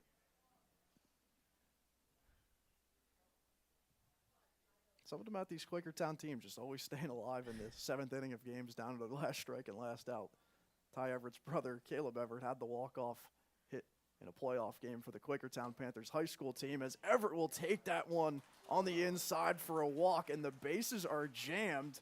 And dare I say, momentum churning in the Blazers' favor. And Kopko there on the mound, he just looked frozen as Babkowski threw that ball back to him, just kind of stunned that that last pitch was a ball. So the tying run is now on deck. As Everett is aboard, Bo Barthol will come to the plate with the bases loaded and 2 outs. A quick mound visit here between the manager of Mercer and the catcher, Babkowski and Kopcho. So Barthol, he's 0 for 3. And he's now at the plate as Quakertown is down to their last out, but the bases are jammed with the tying run, and Mason Woolwine is on deck. Kopcho, signature move, and now he fires the first offering. This one's skied in the air, should be playable. Shallow center field, ranging in is Schaefer, and he makes the catch to end the game. The Mammoths take game 1 of the doubleheader. They strand the bases loaded in the 7th. They win 6-1. And they spoil the Blazers' home opener. So, Julia, quick final thoughts before we await game 2. I think in the home opener, having maybe not played her in a little bit, it was just slow bats from the Blazers. Just really couldn't get anything started here till the bottom of the 7th. So hopefully that carries over. But even just in general, it's early in the season, and the goal is to build upon and be that hot team come the end of July, come playoffs. So now, obviously, you want to win early and you want to win now, but you can have these bumps and flows now so that come July, you're hot and you're winning and you're scoring a lot of runs. So both teams now move to 500. The Blazers 2-2. The Mammoths now 3-3. We will await game 2 30 minutes from now. We'll get the lineups and we'll step aside, waiting for game number 2. Stay with us here on the Quakertown Blazers YouTube channel.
Game 2 set to get underway. We're all set for action. The lineups are in. And a new pitcher on the bump for the Blazers. It's Michael Lennon, the Quakertown University player, one of the 4 players in this Quakertown pitching staff that went to Quakertown University to play baseball. His first pitch is in there for a called first strike to Amir Cornier, who leads things off for the Mammoths, just as he did in Game 1. The second pitch is outside. It's 1 ball and 1 strike. Very similar lineup for the Blazers in this game. A couple of changes, though. Tyler Boraski will now catch and play behind home plate. He's in the 9 hole. Logan Sig will hit in the 8th hole. That's a change as well. The top half of the lineup stays the same, though, with Everett, Barthol, Woonline, Pasco, and Broderick rounding out the top 5. This pitch is grounded to the third base side. Everett has it. He bobbles it, now throws across the diamond. That is not going to be in time. Or pardon me, now Dylan Broderick over at third. Ty Everett is at shortstop now. Still getting adjusted to the changes. Yeah. Stony Brook, number 2, James Schaffer. And in this game, the Blazers definitely want to get out of this top of the inning quickly, because this is really where all the damage came last game. So Lennon's first offering there misses. That's 1 ball and no strikes to Schaffer, who played third base in Game 1. Runner on first is Cornier. He's 3 for 3 stealing bags this season, but this one's blooped in the air out towards second base, trying to deke the runner is Kachi, but it drops into right field for a hit, and it's first and second now. 2 leadoff hitters aboard for the Mammoths. The second baseman from Stockton, number 7, Jordan Nitti. So Nitti still hits in the 3 hole in this game, the second baseman from Stockton, after Schaffer reaches aboard. And with runners on first and second, no outs, again, the Blazers just really have to get on the defense of the pitch and get the outs in the top of the first inning, because it really felt like in Game 1, the top of the first, when it unraveled, it just set the tone, and there wasn't any offensive spark from the Blazers till the bottom of the 7th. So the Blazers are really looking to flip the script here in Game 2. 1-0 pitch, that's on the outer half of the zone.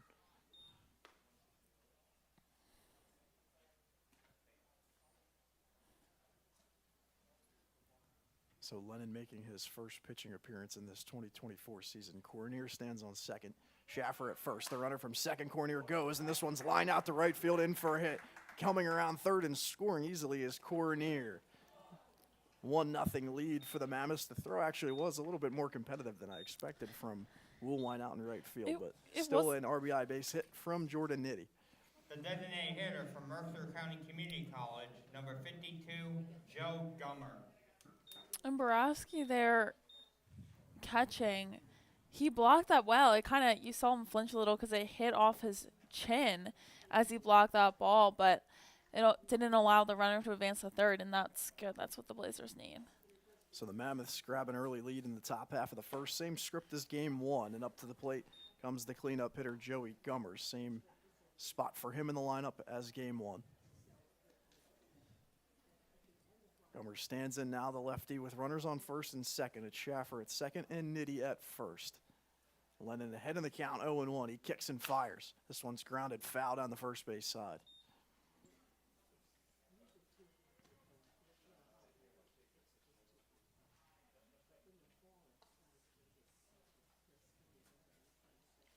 Gummer back in Game 1, in the 3-run output in the top half of the first inning was a part of it. Overall in that game, he was 1 for 4 with an RBI. This pitch is shot out to left field, and that'll drop in just beyond the infield dirt. Getting the stop sign at third base, though, is Schaffer, and the bases are loaded with nobody out in the first.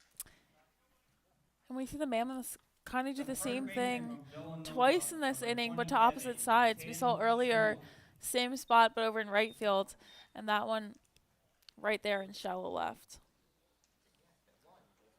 So Tim Schuler will play in this game. He did not play in game 1. He's hitting in the 5 spot here, and he comes to the plate in a huge situation with the bases loaded and nobody out. So Lennon holds up towards his neck, and now he's ready. He fires the first pitch. The off-speed's in there for a called first strike.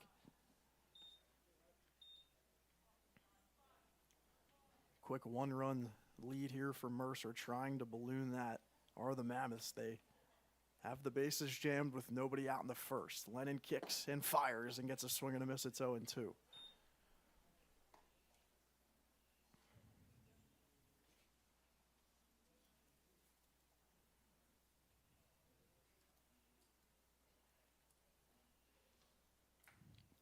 Lefty-righty matchup. Lennon fires. This is chopped foul on the third base side, and it's quickly 0-2 to Schuler. Lennon, the 6'5 lefty, now a redshirt junior at Quakertown University. He transferred from Westchester University, and he's ahead 0-2 here. He delivers that one outside. It's 1-2 now to Schuler.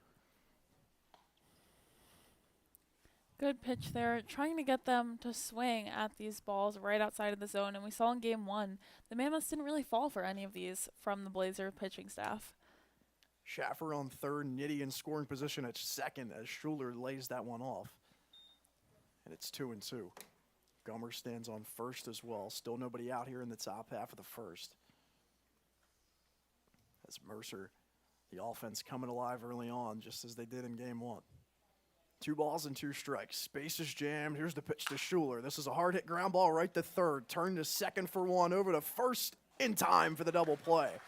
A run will score, but now 2 outs for the Blazers. They'll take that any day. It's 2-0. Mercer leads. And a quick double play there from the Blazers that almost maybe could have been a triple play if he tug out that runner running to third, but decided to lock in on that double play and fire it quickly over to second. So Schuler now 0 for 14 this season, but he does record his 3rd RBI of the year via his sacrifice double play. And like I said, Quakertown will trade that any day of the week. So Lennon fires. This one's skied in the air towards the first base side out of play.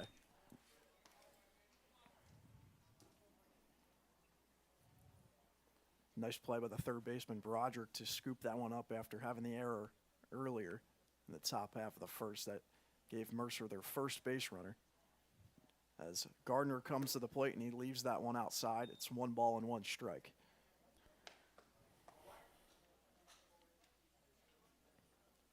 Gardner had the 2 RBI triple in the first inning in game 1.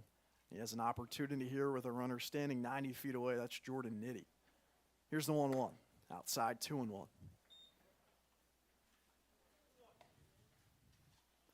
Both teams move to 500 on the season. Mercer at 3-3, Quakertown at 2-2. Courtesy of the 2 rainouts that were supposed to be the home opener back on Tuesday and Wednesday, and a swing and a miss there from Gardner. It's 2 balls and 2 strikes. 2 outs here. The deuces are wild on the scoreboard in the top half of the first as Lennon trying to work out of the inning. He had the bases loaded with nobody out. Would live with only 2 runs. Here's the 2-2. This one's fouled back.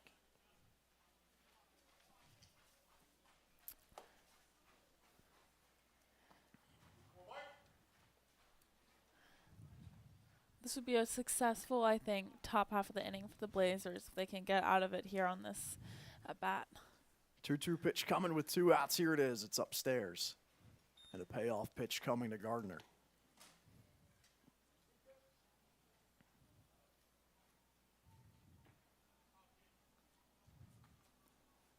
Lennon looks towards his new catcher in this game. That's Baraski, and it's fouled back. Gardner stays alive in the count. 3-2 with 2 outs. A runner on third. That's Jordan Nitty.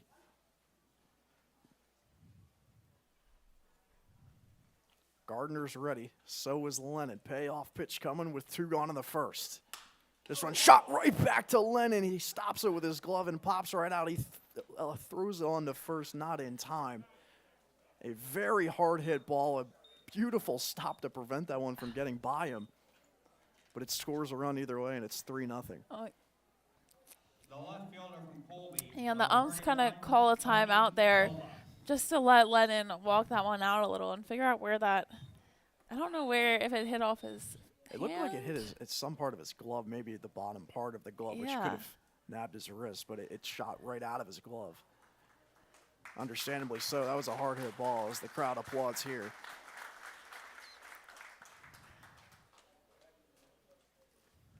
So the Mercer Mammoths put 3 on the board in the top half of the first. Same script as game 1. An early lead for them as Silva comes to the plate. Playing baseball at the Division III level, Colby University is Silva. With a runner on first, he swings and misses at that offering. It's 0-1.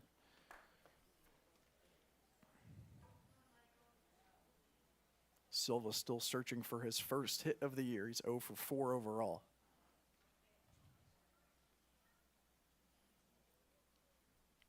Gardner stands on first. He takes a small lead, and Lennon fires to the plate. This one's grounded through the hole. That's in for a 2-out base hit. The runner at second, Gardner, will stop there, and it's first and second with 2 outs for the Mercer Mammoths.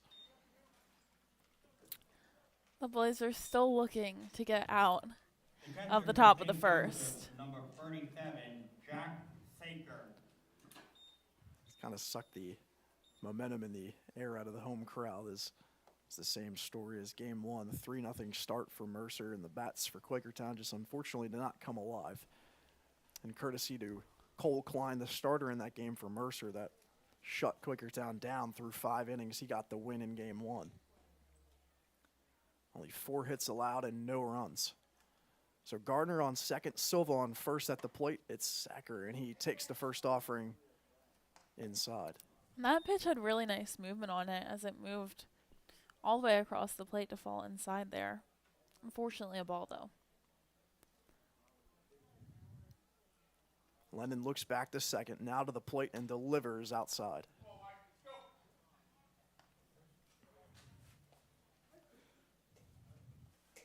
Five hits here for the Mammoths in the top half of the first inning. As they're trying to bat around. This is the 8-hole hitter at the plate. The runner from second, Gardner, will go to third. He got a great jump. Runner from first, Silva, goes to second, and it gets by, and that'll score a run. Gardner comes across the plate. Silva moves into third, and it's 4-0. And it looks like at second base there, Lou Kachi, yeah, it looks like he was cleated as he's still there running around the bases. I think. A little hard to see from our angle, but he flinched in his shin, so I'm fairly confident that I think he was cleated there as he was trying to tag him out. So Saker at the dish with a runner 90 feet away, and now a 4-run lead for Mercer. He takes that one in for a strike. It's 2-1. Still 2 outs here in the inning as Lennon tries to keep it to 4. The lefty kicks and fires. It's fouled back. 2 balls and 2 strikes again with 2 outs.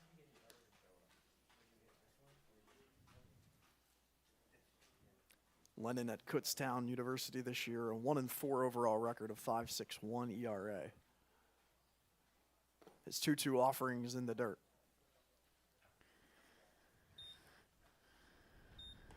Or check that it was 3-2, so now a walk for Sacker. He takes his base. The center fielder from Montclair State, number 3, Dylan Briggs. So runners on the corners now for the 9-hole hitter, Dylan Briggs. And definitely not what you want in the first inning, having the whole lineup up to bat, but. First offering to Briggs is in there as Lennon records a first pitch strike. 0-1 count now with 2 gone. Silva stands 90 feet away. Sacker on first, a 4-run lead after a 4 spot in the top half of the first inning for the Mammoths. That one's in the dirt. Nice stop, though, by Baraski behind home plate. Count moves to 1-1.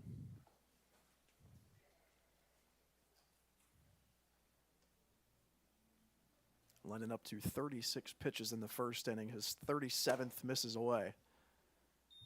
It's 2-1 now to Briggs.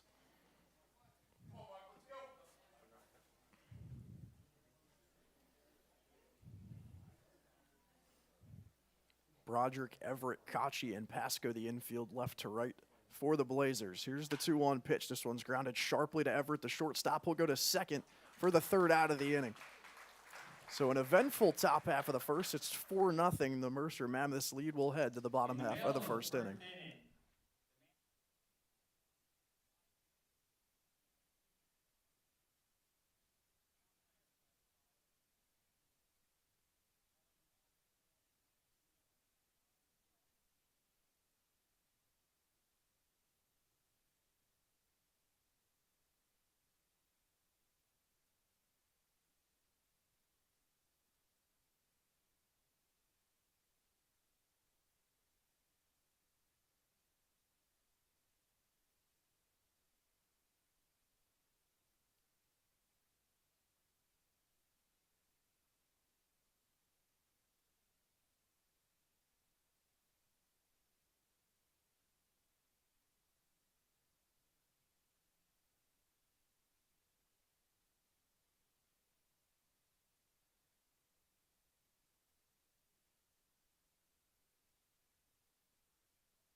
Ty Everett will lead things off once again for the Blazers as they look to battle back after a 4 spot in the top half of the first from the Mercer Mammoths. We saw a little bit of offensive spark from the Blazers come in the bottom of the 7th inning, but it was just too little, too late. So hopefully the momentum carries over, and there's some of that fight in them now, entering the bottom of the first, down 4-0. Everett 3 for 9 on the year. He played in game 1. He led off in game 1, 1 for 3 with a walk. He swings at the first offering and foul tips it back. On the mound now for Mercer is Burrows, a new pitcher that Quakertown did not see in game 1. Is Chase Burrows, who delivers that one and gets an off-speed swing and a miss. Everett now down to the count 0-2.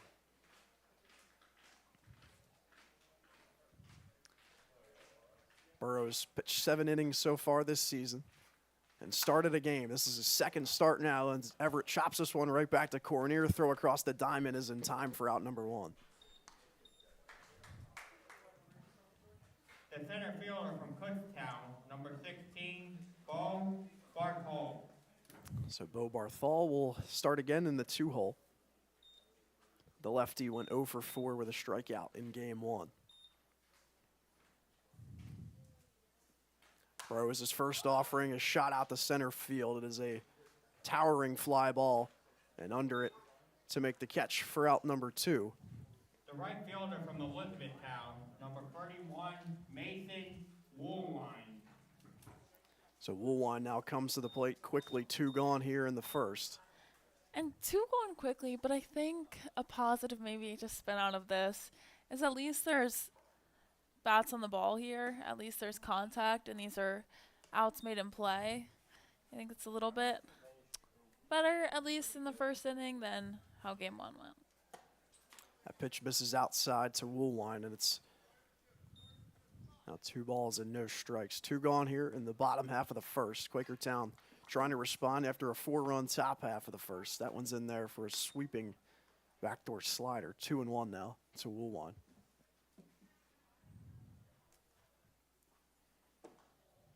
That one misses low. 3 balls and a strike as Woolwine trying to upgrade his walks category column. It's currently sitting at 6 total. That leads the team.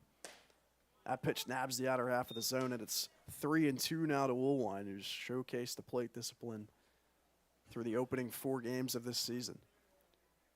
Burrows continues to work quickly as Woolwine grounds this run to the shortstop Cornier. Throw across is in time, and the side is retired. 4-0 lead for the Mammoths. We move to the second.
So Mercer able to bat around in the top half of the first inning, and as a result, Amir Cornier, the leadoff hitter, will lead things off in the second. Still Michael Lennon on the bump for Quakertown. His first pitch sweeps in on the inner half of the zone, and he's ahead 0-1.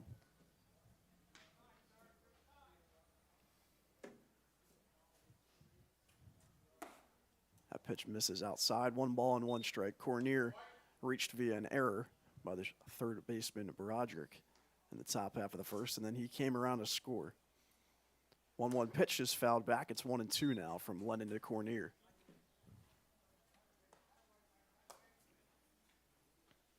Cornier, the senior, now 5th year at Young Harris University, the Division II level. He has struggled a little bit, though. He is 0 for his last 7. He takes that one low and away. It's now 2-2.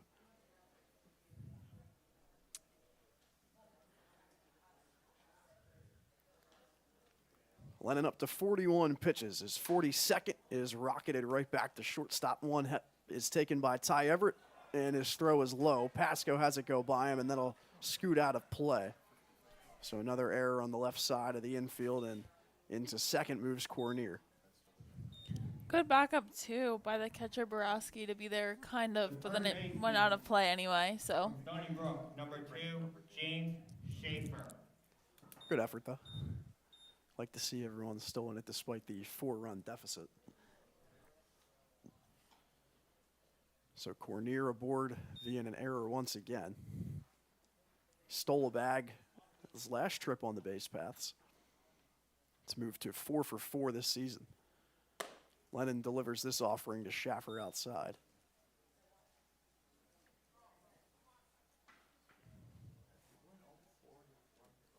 Quakertown coming into this game was sitting in the 2 spot in the division as this one's turned on out to left field. That's going to drop in for an RBI hit. Turning into second is Schaefer. He's heading there. The throw's going to beat him by a mile. And Kachi applies the tag. A run does score either way. It's 5-0, the Mammoths lead, and I was surprised to see Schaffer try to run there on Logan Sig out in left field. And I think the Blazers, their outfield arms are great, and once they, you know, are able to secure that ball, they've been able to fire it in. We saw earlier, Woolwine fired in to Borowski at home, and it was way closer than you anticipated. And that one there from left from Sig to second there, a quick throw. So the Mammoths now lead 5-0, and 6 hits through the first 2 innings of game 2 of the doubleheader. Lennon delivers, and this one shot out through the gap into center field. And Nitty is aboard with a 1-out base hit. And Joey Gummer, the cleanup hitter, will come to the plate. The designated hitter from Mercer County Community College, number 52, Joe Gummer. So Gummer steps in now. He's 1 for 1. Gummer's been hitting well recently. He's now hitting just below the 400 mark overall this season as he flies one in the air out to left field in between left and center. And Sig calls off Barthol for out number 2. Good communication there The between the baseman 2 from outfielders. Villanova, number 27, Tim Schuler. So Schuler now comes to the plate. 1 runner on base. That's Jordan Nitty at first. 2 gone, though, in the top of the second. So Lennon trying to limit the damage here. First pitch of this AB is a swing and a miss from Schuler, rocking the Villanova batting helmet.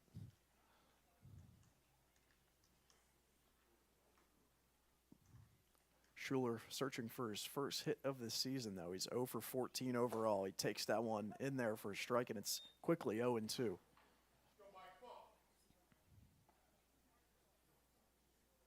Lennon working on the hill with 2 gone here in the top half of the second. And he disengages and throws over to first.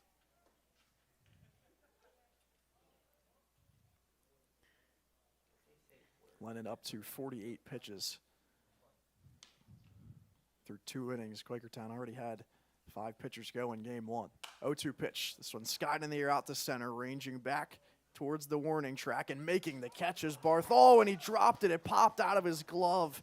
It'll score a run. He corrals it at the warning track and throws it in. It's 6-0 as Nitty scores and Schuler moves into third. And it looks like Barthol pulled something, maybe. He's hobbling there in center field. Looks like I think a trainer, some medical staff Now then, is going out. For the Mammoths, the right fielder from Brookdale Community College, number 24, J.C. Gardner. And things have unfortunately unraveled as the Mammoths now lead 6-0 as Schuler gets the benefit there. Barthol will come off. So we'll step aside quickly for this brief injury timeout as we hope the best for Bo Barthol out in center field.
So Barthol comes off, and Chase Gardner now will come to the plate for Mercer as Michael Lennon tries to keep this at a 6-run ball game. Schuler stands on third, 90 feet away. It's unfortunate there for Bo Barthol. We hope the best for him as Lennon now tries to work out of this.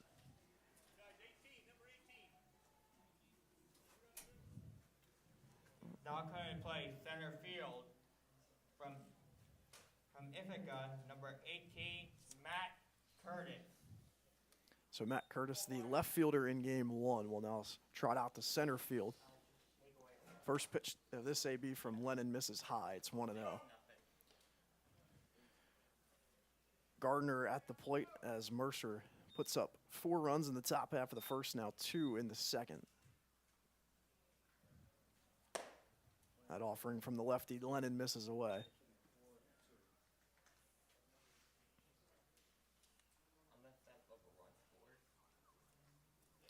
Lefty-righty matchup here for Gardner. He's 1 for 1 thus far. He had the RBI triple back in game 1 in the top half of the first, and he's ahead in the count now, 3-0.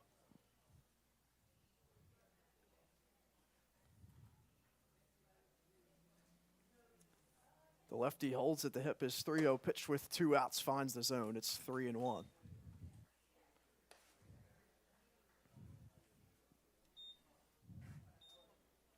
Seven hits through the first 2 innings for Mercer. And some infield errors, unfortunately, have plagued Quakertown early on. As that's a 5-pitch walk. Gardner will take his base. And it's runners on the corners as Silva comes to the plate. Left fielder from Colby, number 31, Tony Silva. Silva 1 for 1 thus far as well. He reached the board safely. And Mercer, through both games, they've just had a lot of offensive power. And you thought, you know, with all they've had in game 1, that maybe it would fall off a little bit here in game 2, and it just hasn't. They've been able to stay strong offensively. Yeah, they're hitting over 500 in this game, 7 for 13 overall. Coming into the day, they were hitting 193 overall. That pitch misses upstairs, and it's 2 balls and no strikes. 2 retired here in the top half of the second as Michael Lennon still on the bump for the Blazers. Pair of stolen bags as well for Mercer. Aggressiveness on the base paths. That one finds a zone. It's now 2 balls and 1 strike.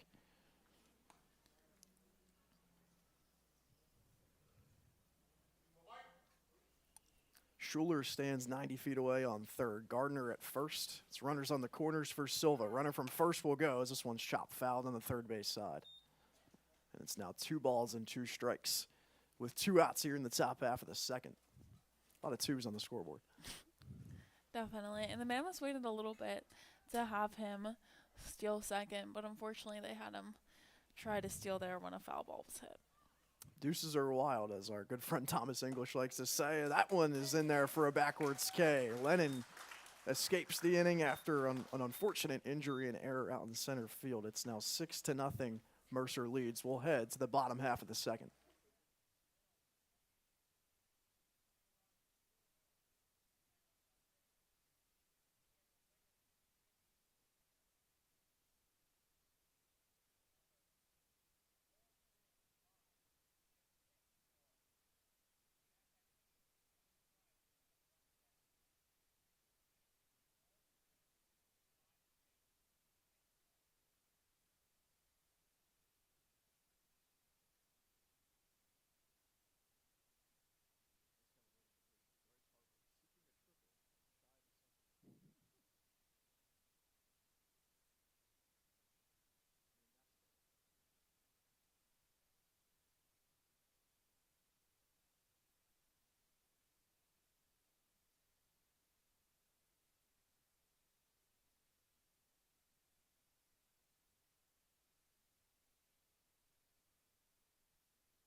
And I think we're now back. Unfortunately, some technical difficulties here in the bottom half of the second inning. Believe things are now working fine as we had some camera issues and internet issues. Runner on first here for the Blazers as Ryben grounds this one to the shortstop Cornier, who charges and throws across in time for out number 2. Broderick reached aboard safely via a base hit out to center field, and now he stands on second. And that number 6, Luke Cauchy. And that's something we've really seen a lot is the Blazers hitting the balls to Cornier at short, and he quickly charges those balls and fires over to first, and he's been very consistent with that through both games so far. So Broderick now stands on second. Cauchy at the plate. And he ropes this one out to left field. Charging in is the left fielder Silva, and it'll get by. Broderick will score easily. Cauchy on his way to second, and he will stop there. It's 6-1. Gamble there from Silva. It only cost him 1 base, so it's probably worth trying to just get out of the inning. The left fielder from Juniata, number 68, Logan Sig. And that's really the first time we've seen things in the field go towards the Blazers side there on the bat, as that one just hit his glove short. He just dove a little too short there to be able to grab that one in for a fly out. Burrows delivers the first pitch to Sig, and that is in there for a strike. It's 0-1. 2 outs here in the bottom half of the second. The Blazers have now cut the lead of Mercer down to 5.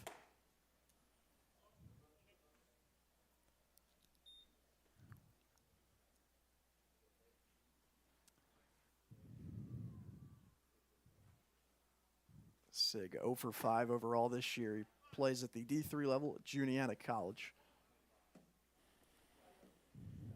Now we 2-1 count to him now at the plate. Runner on second takes a decent lead as a swing and a miss there from Sig. It's now 2 balls and 2 strikes to him.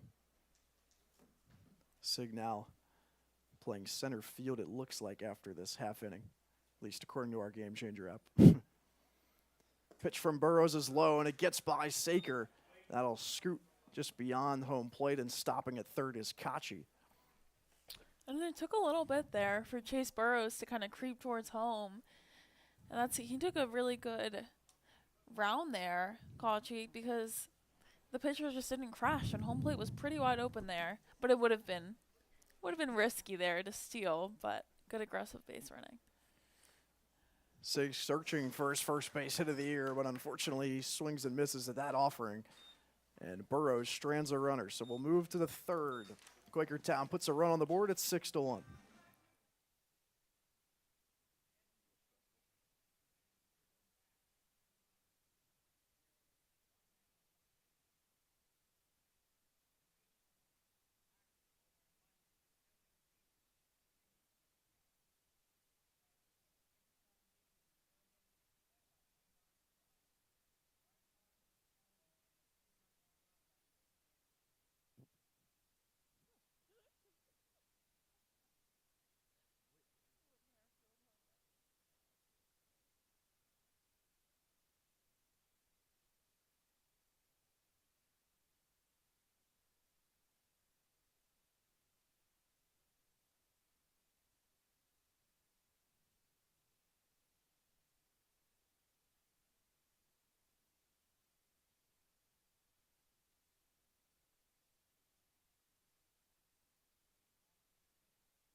Jack Saker will lead things off here for the Mercer Mammoths as they currently nurse a 5-run lead at 6-1 after 4 runs in the top half of the first, followed by 2 in the second for the Mammoths. Quakertown put 1 back on the board as Dylan Broderick came around off an RBI double from Luke Kochi. New pitcher on the mound for Quakertown. It's Ben Jones from Westchester. Not the only Westchester University pitcher in this pitching staff is Jeb Kurtz, the right-handed reliever, also pitched at Westchester. First pitch of this offering is Saker fouling it back.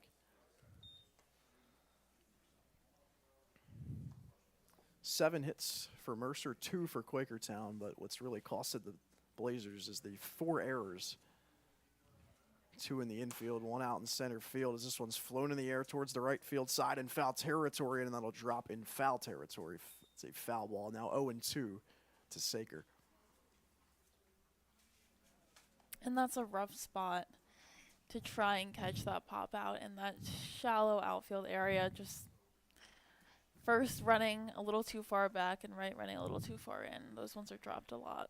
Yeah, Pasco ranging over, trying to make that over-the-shoulder catch while Woolline shoots over from rather deep right field. It's a tough play for him out there.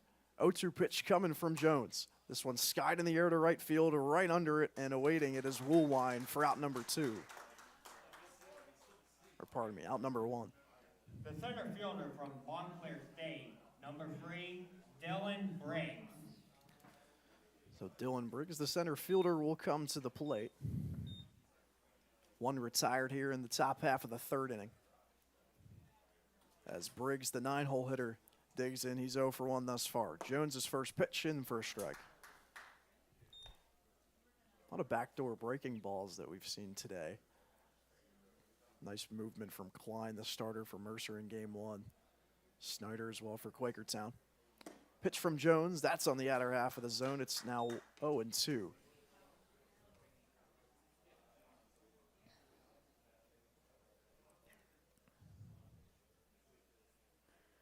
Jones looking for the second strikeout of this game for the Blazers. Here's the 0-2 pitch, check swing. They defer down the first, and it's a called 3rd strike either way. And so far, so good for the Blazers here in the top of the 3rd here.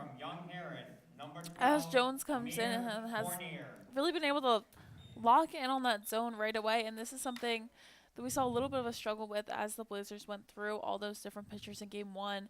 Every time someone came in, it took a little bit for them to find the zone. Jones gets one in on the hands of Cornier, and he fouls it back into the pavilion above our heads. And I think that's the first one that Yes, actually hit the pavilion. Yeah. 0-1 count now with 2 gone in the top half of the 3rd. The leadoff hitter Cornier at the dish as Jones gets the backdoor slider up and away. Unfortunately, it's now 1-1.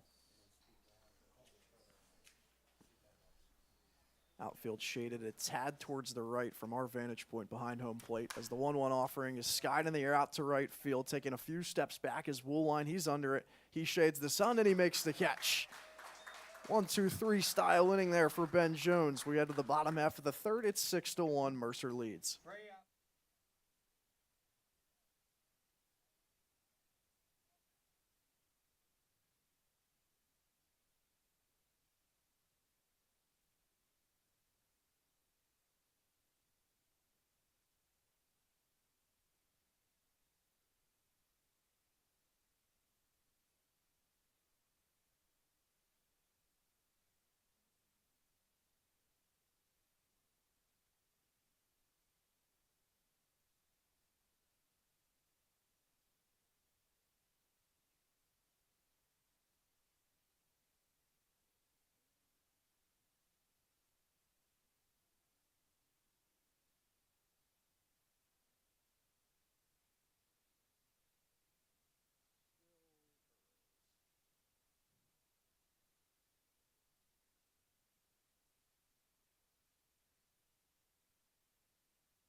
The 9-hole hitter will lead things off for Quakertown in the bottom half of the third inning. It's Tyler Boraski who will come to the plate as the Blazers, trying to battle back from this 5-run hole they find themselves in. They lost game 1 of the doubleheader.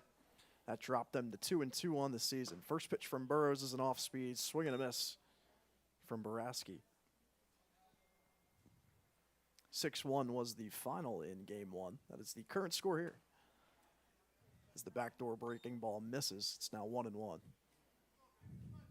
Similar script, 4 runs in the top half of the first for the Mammoths. They had 3 in game 1 as this one's grounded sharply to Cornier, the shortstop. He throws across in time for out number 1. Cornier has been automatic over there at the shortstop spot. Definitely. College, number 1, Ty Everett. So Ty Everett will step back in after leading things off in game 1 and leading things off here in game 2. He's now 1 for 4 on the day. Also a walk to his name as well. So he worked the first walk of his 2024 season.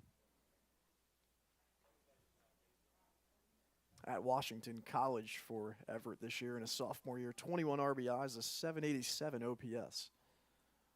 The lefty Burrows, his off speed is in there. It's now 0-1 to the shortstop, Ty Everett.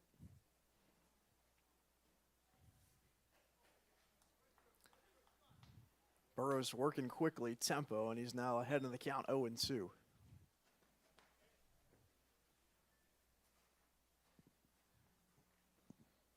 Everett 3 for 10 so far this season, hitting 300 exactly. As Burrows kicks the lefty, fires up on the hands. Everett grounds it over to the third. Schaffer has it. He throws across the diamond in time for out number 2.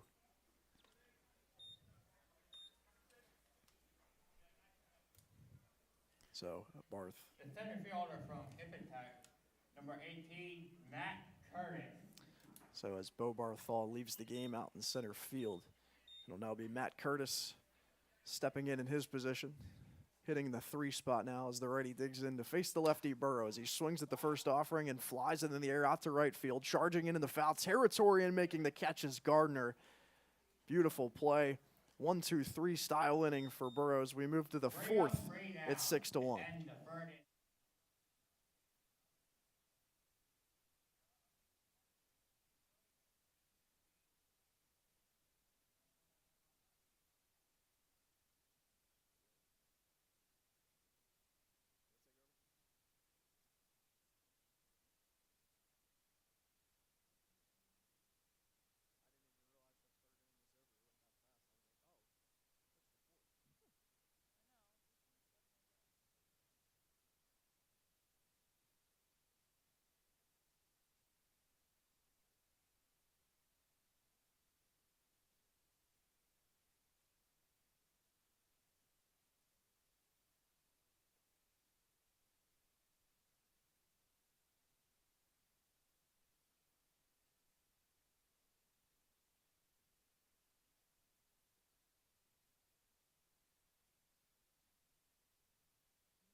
James Schaefer steps up to the plate here for the Mammoths in the top of the 4th inning.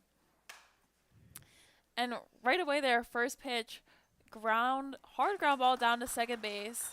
Easy out there at first for Luke The Calci. second baseman from Stockton, number 7, Jordan Nitti. Keeping an eye on like how these ground balls bounce here on this infield grass. It looks a little long, I would say, and it's kind of forced some of these balls to spin a little bit awkwardly. Definitely. Nice plays for the middle infielder. That time, Luke Kachi at second base. And Jordan Nitty steps up to the plate here. And that first pitch is in from a strike from Jones. Jones now 5 innings pitched on the season. 2 games he's appeared in, no starts. He is 1-1 though, win-loss record-wise. And that one there hits off the mound, and just that one gets past Kachi there all the way into center field. The single there for Nitty. And that was kind of an example of one of those balls that I think kind of took one of those awkward bounces like you were just talking about in the grass there. And Kachi, the second baseman, outstretched arms, just not able to make the play. We saw it earlier, a hard-hit ground ball in Game 1 where we were like, man, if middle infielders were 6 inches taller, probably making the play, but unfortunately just sneaks through.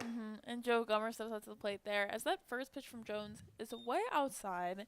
Good movement there from Boraski, who was able to slide over to his left and keep that ball from rolling into the backstop there.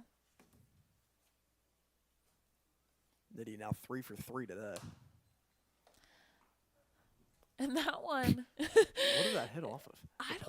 I think that one was. It saves a ball. It gets by the pole. That's probably in the woods. Probably, or hits the kids playing volleyball over there at the park. But A lot like my golf game. That foul ball went third base side, and I think bounced off a pole and almost hit the Mercer third base coach. Bounced right in front of him there.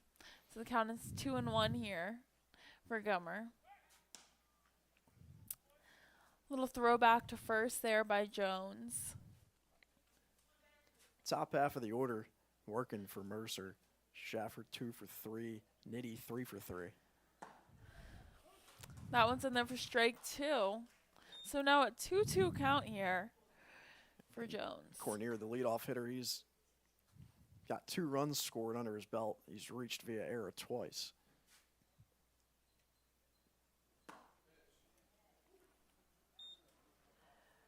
Like the placement there on that 2-2 pitch, though, from Jones trying to get a chase from Gummer on the outer half of the zone. Just barely missed, too. We've seen the plate discipline stay pretty steady for Mercer throughout both games so far. So that one's in there as he works a walk there, Gummer.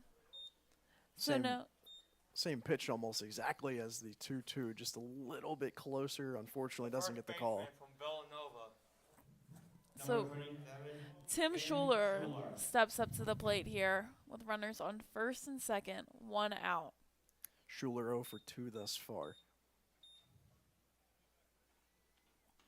Boraski took a little bit of time there to go out and talk to his pitcher and Jones. It's Gummer's now 6th walk of the season. He's now leading that category for the Mammoths.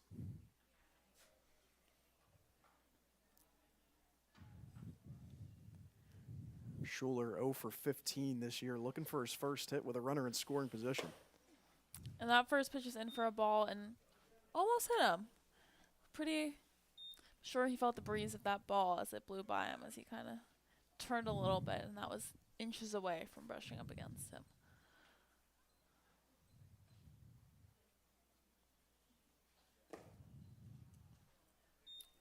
Ball 2 there from Jones. Jones, his last outing was on Saturday and the opening day of the season of the ECCBL. 2 innings pitched in both games. He allowed 2 runs in Game 1. Ball 3, also an inside pitch from Jones. If there's anything that he did struggle with, it was unfortunately the walks. But he didn't struggle with much. If we're nitpicking here, 2 walks allowed in the 4 innings he pitched.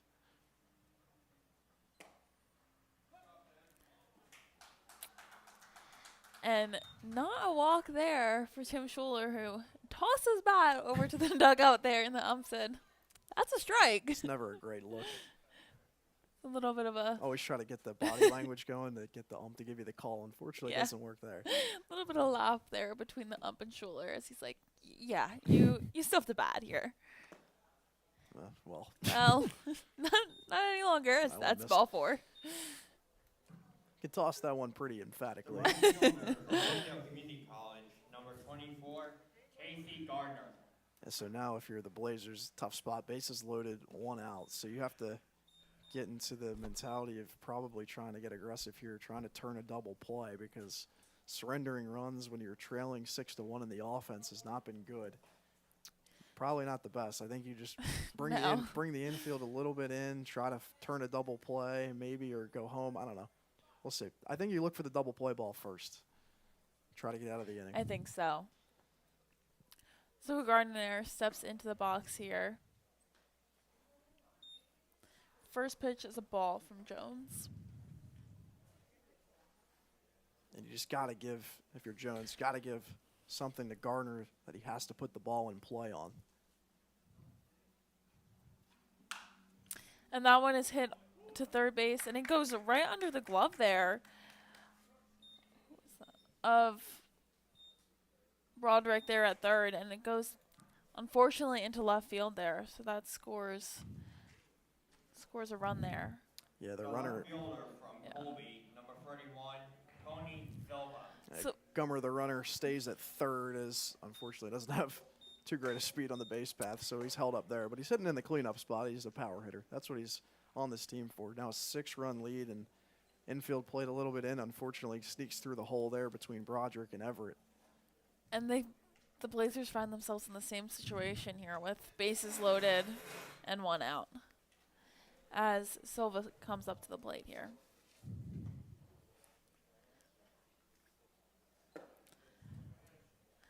Silva swings and misses there for strike 1. Gardner now 2 for 2 on the day with 2 RBIs. He had a pair of RBIs in game 1, so now up to 4 overall on the doubleheader.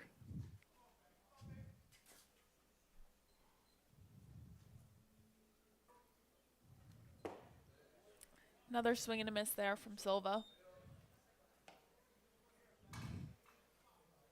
No, I think if you're Jones, give probably maybe 1 or 2 waste pitches, try to get him to chase. Then you got to challenge him if he doesn't. Definitely. And that one stays fair there. Hits right out on that third base line, probably about a foot fair. All creeps into left field there for a shallow outfield hit there. And that scores 2. The catcher from St. Joseph, number 37, Jack Thaker. It's just unfortunately not the spot that Jones probably wanted that pitch on an 0-2 count with 1 gone.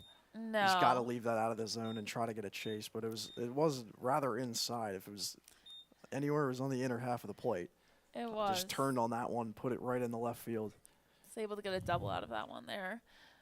So no Saker comes up to the plate here for the Mammoths.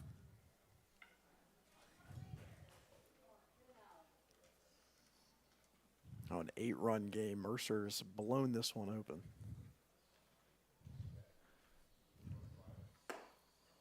It's a statement so far from this offense of the Mammoths that entered today hitting only 193. But in this game now, they are 10 for 21 at the dish.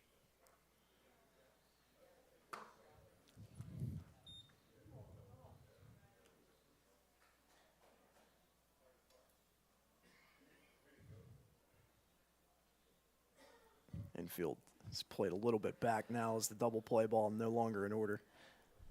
2-1 count. That one's in there for strike 2. Setting up 2 balls, 2 strikes, 1 out here for Jones.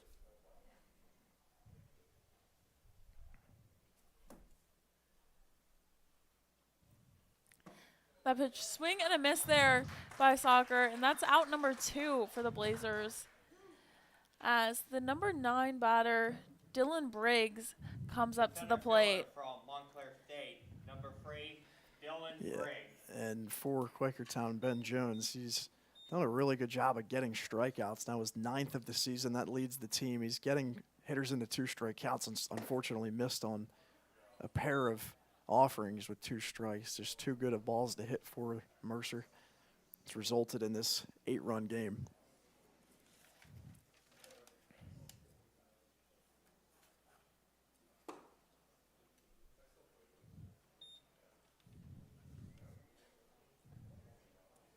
It's Gardner on third and Silva at second, both in scoring position. No mercy rule in the ECCBL this year, as it is an 8-run game. That would have been in play in years past.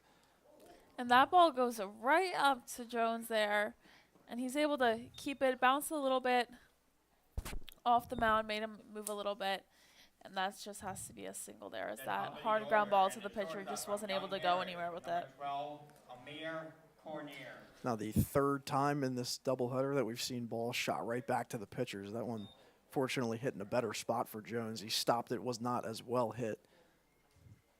The scarier one earlier, that was shot right back to Lennon. That one's in there for a high fly ball. Once again there, Pasco and Wolverine, neither are able to get that. Just hitting that same awkward spot that we talked about earlier, that awkward spot that's almost in the bullpen there of the Blazers, in far foul territory on that right side of the field. So Cornier has reached the board twice via error, and he scored both times. Put the ball in play, good things happen.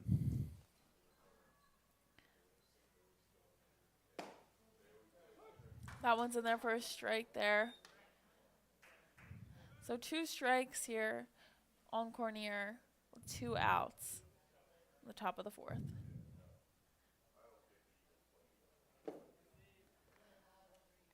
Two outs, 2 strikes, runners probably gonna, well, at least the runner from first, not the runner from third, obviously Silva, but Briggs will get a head start if this count moves a little bit deeper.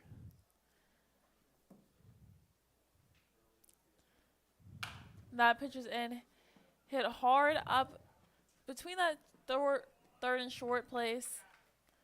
And shortstops, they're able to feel that they're Ty Everett back up behind Broderick. The third baseman. And he's safe. from Cornier was 31, safe number there 2, on the throw. James The throw just wasn't Stafford. in time over to first. So now James Schaefer steps up to the plate. Second batter in the lineup. And there's still 2 outs. And now there's runners on first and second for the Mammoths. It's getting difficult for me to keep up with the scoreboard, I'm not gonna lie. So we're now up to 11-1.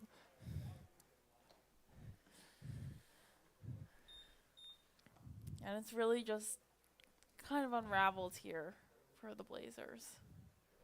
5 runs. You talked about it earlier. It's early in the season. You know, it's not the end of the world. It is unfortunately the home opener, so you would expect, you know, a little bit more of an offensive output. Unfortunately, it just didn't happen. And the pitching in the bullpen struggled here today against a really solid Mammoths offense. That one's hard hit down to Dylan Broderick. Fires over to first. In time there for out number 3 of the inning. So we'll move to the bottom of the 4th here. 11-1, Mammoth Mercers.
Mason Woolwine leads it off here in the bottom of the fourth as the Blazers find themselves in a hole, 11-1, down 10 runs, and they're looking to put some offense on the boards here, some runs up on the board. Yeah, just got to try to dig into these at-bats a little bit deeper than they have been. A lot of swinging at the first pitches. Try to get into some deeper counts, try to work the starter out of the game. That was a story in Game 1, trying to get Klein out of the game. And now with Burrows on the bump, he's pitched well. And Woolwine's able to rope that one, though, into center field, but unfortunately right to Dylan Briggs, who's playing center field, catches that one for out one of the inning. First baseman from Chestnut Hill, number 10, Mike Pasco. Mike Pasco steps up to the plate here. Pasco got the start in game number 1. Unfortunately, had a rough outing in the top half of the first inning. 3 runs came across. Hits that one over to Cornier at short, who fires it over to first for their out. And we've just seen that play almost all day from Cornier. Just quickly rushing that ball, firing over to first, out. We've seen it again and again. It reminds me a lot of the Quakertown Panthers playoff, the high school game against North Penn. It was Ethan Boyko, I believe the shortstop of North Penn's name was, just automatic at short. Just nothing really getting through that gap in between second and short up the middle.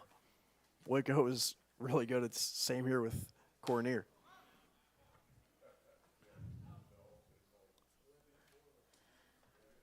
Dylan Broderick there fouls that one off, and the count's 1-1 early on. Broderick, the lone run in this game for the Blazers, he came across. It was doubled home when he was standing on second.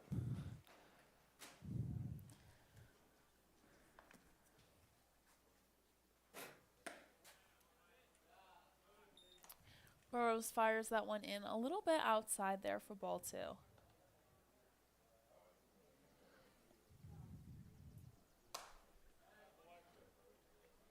That one's foul off just over the roof of the Blazers dugout there.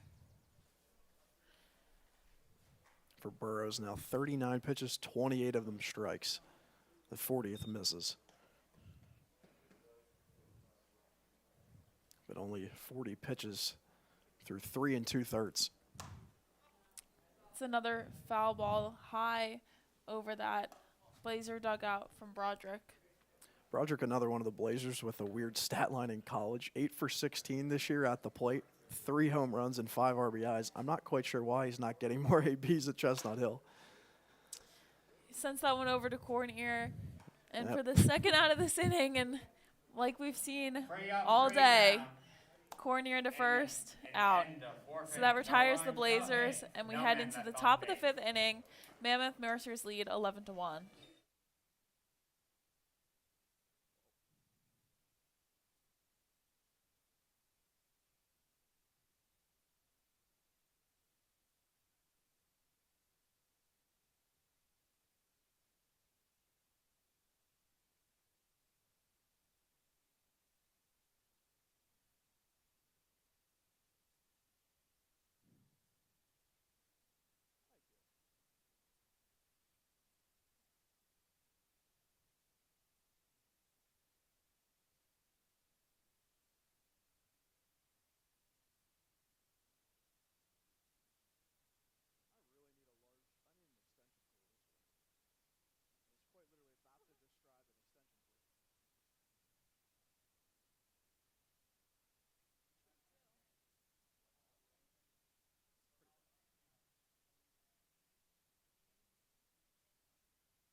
Jordan Nitty, the 3-hole batter for the Mercer, steps up to the plate as the Blazers bring in a new pitcher here, Caden DiCiotto. So we'll see if this shuts down the Mercer Mammoths, who've just been hot behind the plate through both games so far. And that's the same for Jordan Nitty. 3 for 3, 3 runs scored. It's consistent. And you just saw Ty Everett, the shortstop, talk to DiCiotto there a little bit. Give him, I would assume, motivational words before coming in relief here. His first pitch is a ball. DiCiotto playing college ball at Alvernia.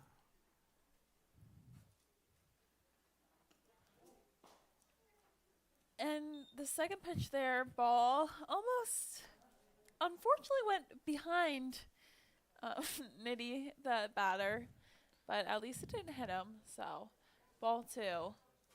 It's a shame Babkowski for Mercer's not in this game. Both him and DiCiotto went to, or are currently going to, Alvernia. And that one fouled way down the third baseline, way foul from Nitty. So 2-1 count here.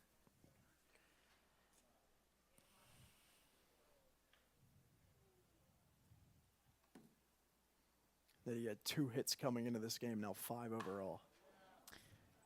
That one hit the same place, but this time fair. And Logan Sig able to easily secure that one. The designated hitter from No, Mercer who is County it? Matt Community College, Curtis. number 52, Easily able Joe to secure that one in left field, as there were a little bit of changes in the outfield when Bo Barthol got injured earlier. Yeah, Barthol comes out, Sig out to center field. He started this game in left, and now Matt Curtis playing that spot in left field makes the catch there. So once again, Gummer, that cleanup batter, is up for the Mammoths. Gummer 1 for 2, a run scored in this game, plus a walk.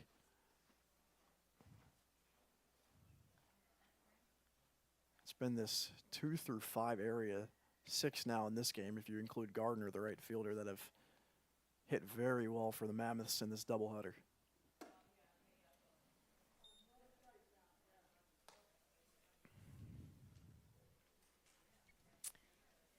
(2-0) count early on to Gummer from DiCiotto. Doesn't like what his catcher Boreski's giving him. Shaking him off now, I think, 3 times.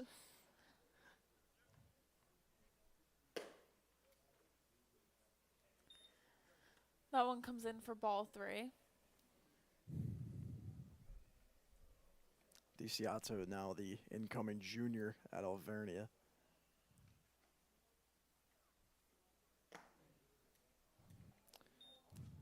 Once again, Gummer is able to work a walk here.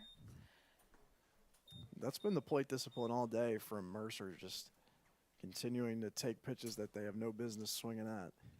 No chasing really too much. From Villanova, number 27, Tim Schuler. Tim Schuler steps up to the plate here with 1 out and a runner on first for the Mammoths.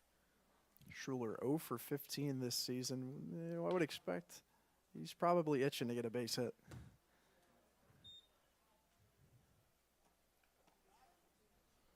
He's playing at the Division I level at Villanova.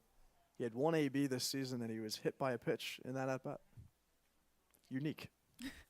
Definitely some unique stats from this Mercer team.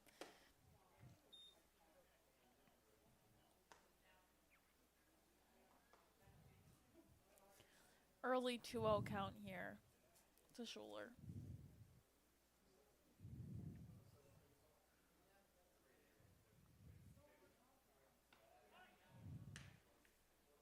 DiCiotto fires it back to his first baseman, Mike Pasco.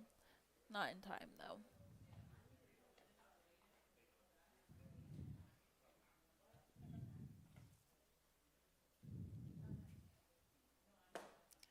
That one's in for a strike as Schuler swings and misses. Much needed. Can't go into another 3-0 count. Just got to give him some off-speed cheese, get him to swing and miss at it. Nice pitch there from DiCiotto. shaking off his catcher again. 3 shakeoffs there as he gets ready to fire his next pitch. That's another one there that's very inside and very close to hitting Schuler. Challenging him inside, make him back off the plate a little bit. So try to establish your part of the inner half of the zone there. And that one's in for ball 4. Gentleman's walk. The right fielder from Brookdale Community College, number 24, Casey Gardner. So we'll have a mound visit here. We'll see if Quakertown goes to the bullpen. We'll step aside for a quick moment. Stay with us here on the Quakertown Blazers YouTube channel.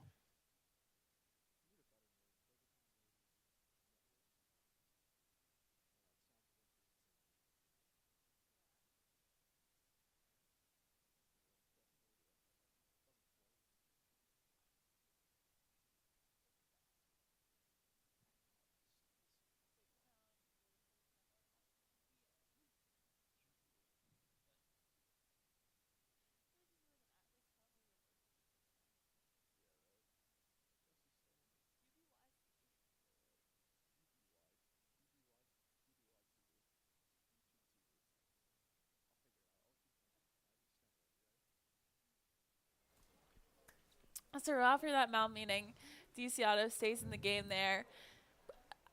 Likely just maybe a regrouping here with 1 out, runners on first and second, hitting the middle part of the Mammoth lineup, just wanting to regroup and not have much more damage or any damage occur.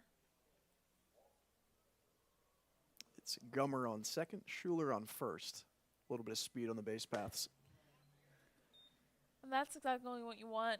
Gardner chasing that outside pitch. And that's something we just haven't seen Mammoth do all game. So if the Blazers can get them to start chasing those pitches that are borderline on that zone, that would help them.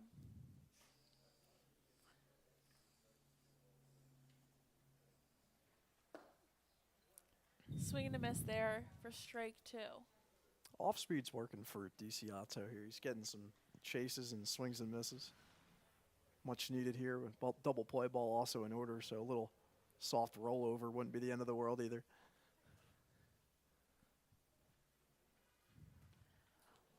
And after dancing around that inside corner, DeCiato hits the first batter and Gardner there. That one just hits right off his rib there. Number 31, Tony Silva. Well, I mean, with Gardner's performance in this doubleheader, a hit by pitch is honestly probably the best thing that could have happened. Probably. 2 for 2 today in this game with 2 RBIs and 2 runs scored. He had an RBI triple in game 1. He's been hitting well. So now Tony Silva steps up to the plate with bases loaded and 1 out. As that first pitch is in for a fast strike, as that one really popped against Boraski's glove. Silva's same story, 2 for 3 with 2 RBIs. In the latter half of the lineup, getting in on the fun in game 2. That's a ball as the home plate ump consults the field ump there to see if he went. It's close. I'll say that. What do you think about this offense? What's that? What do you think about the offense? That one smoked in high, deep into center field there. Recorded for an out number 2. Relay back to the pitcher. And Gummer scores there. Maybe there was time to throw him out, but Catcher from St. Joseph, number 37, Jack Saker. Sacrifice opportunity there for Silva. He comes through. Just got to put the ball in play there with 1 out and the bases loaded. Does so. And it's deep enough into center that Sig really didn't have too much of a play there. and it was, I think, correcting myself, that one was cut off by first baseman Mike Pasco, not DeCiato. So Saker to the dish again, the catcher, 0 for 2.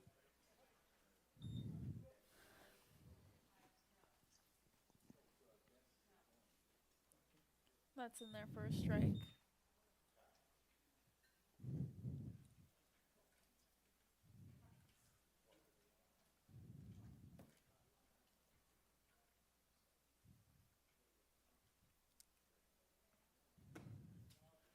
Strike 2, getting Saker to swing at that outside pitch, and that's what the Blazers have needed to do to get them to chase those pitches. Yeah, DeCiato, the off-speed's working for him. He's getting some swings and misses and some chases on balls that are out of the zone.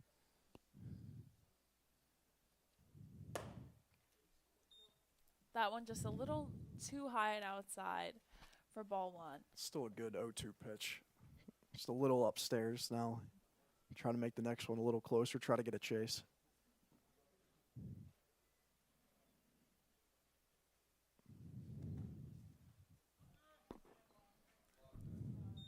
That one's blocked well there by Borowski.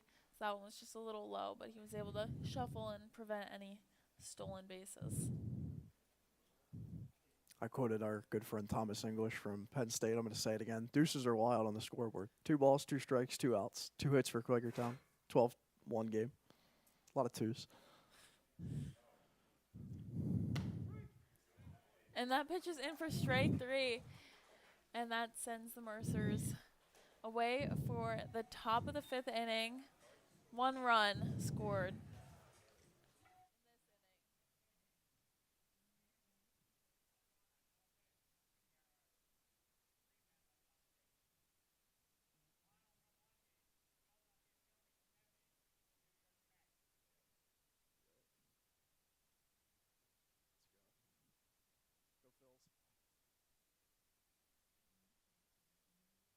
You on the PA duty now? Let's get after it. Have fun, guys. Oh, he said that there is no Mercer rule. That is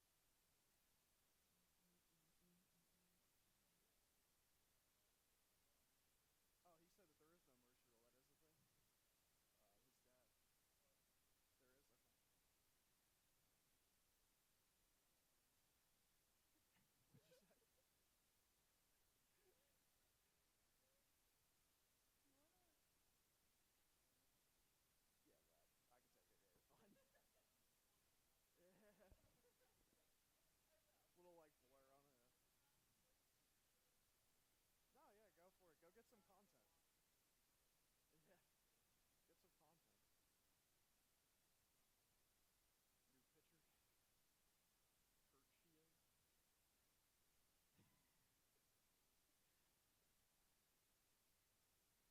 stomping the dirt and then coming up. No, he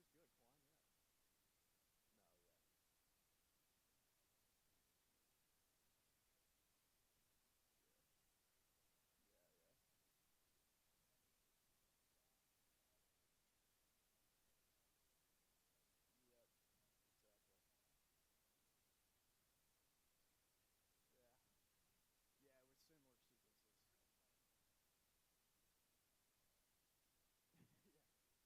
Klein, yeah. No, yeah. Yeah, yeah. Yep, exactly.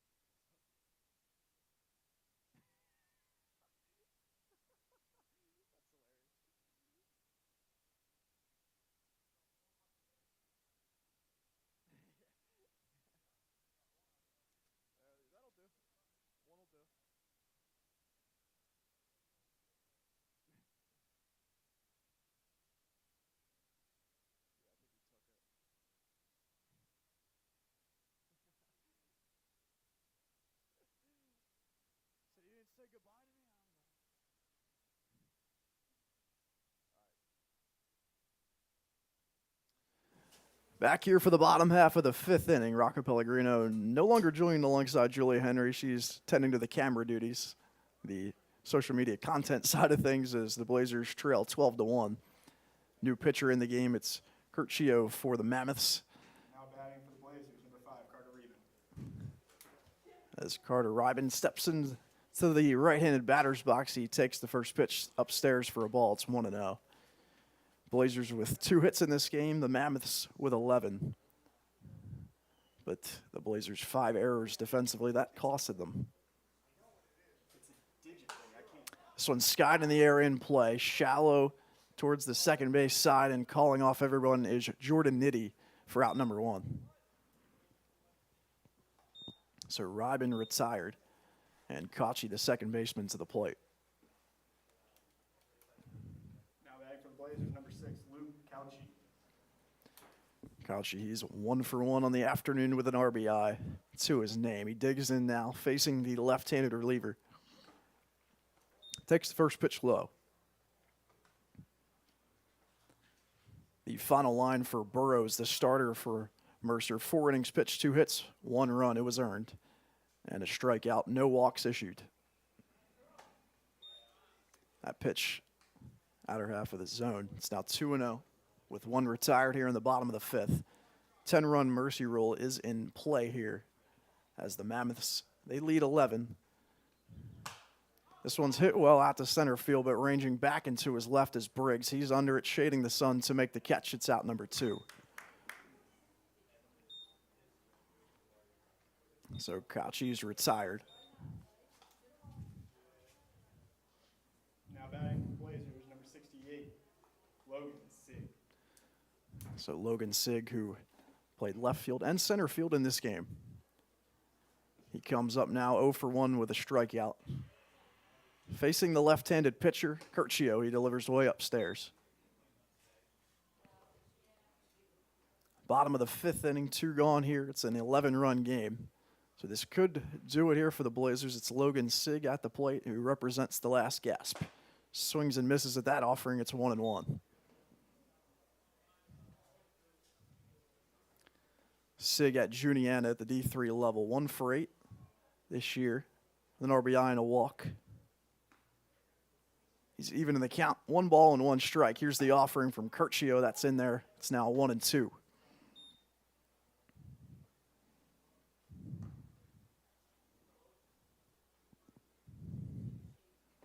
Sig and Curcio already as the left-hander kicks and fires. The 1-2, swing and a miss from Sig. And the side is retired in the bottom half of the 5th. And as it is a 10-plus run game, that will do it here in Game 2 of the doubleheader. The final, Mercer 12, Quakertown 1.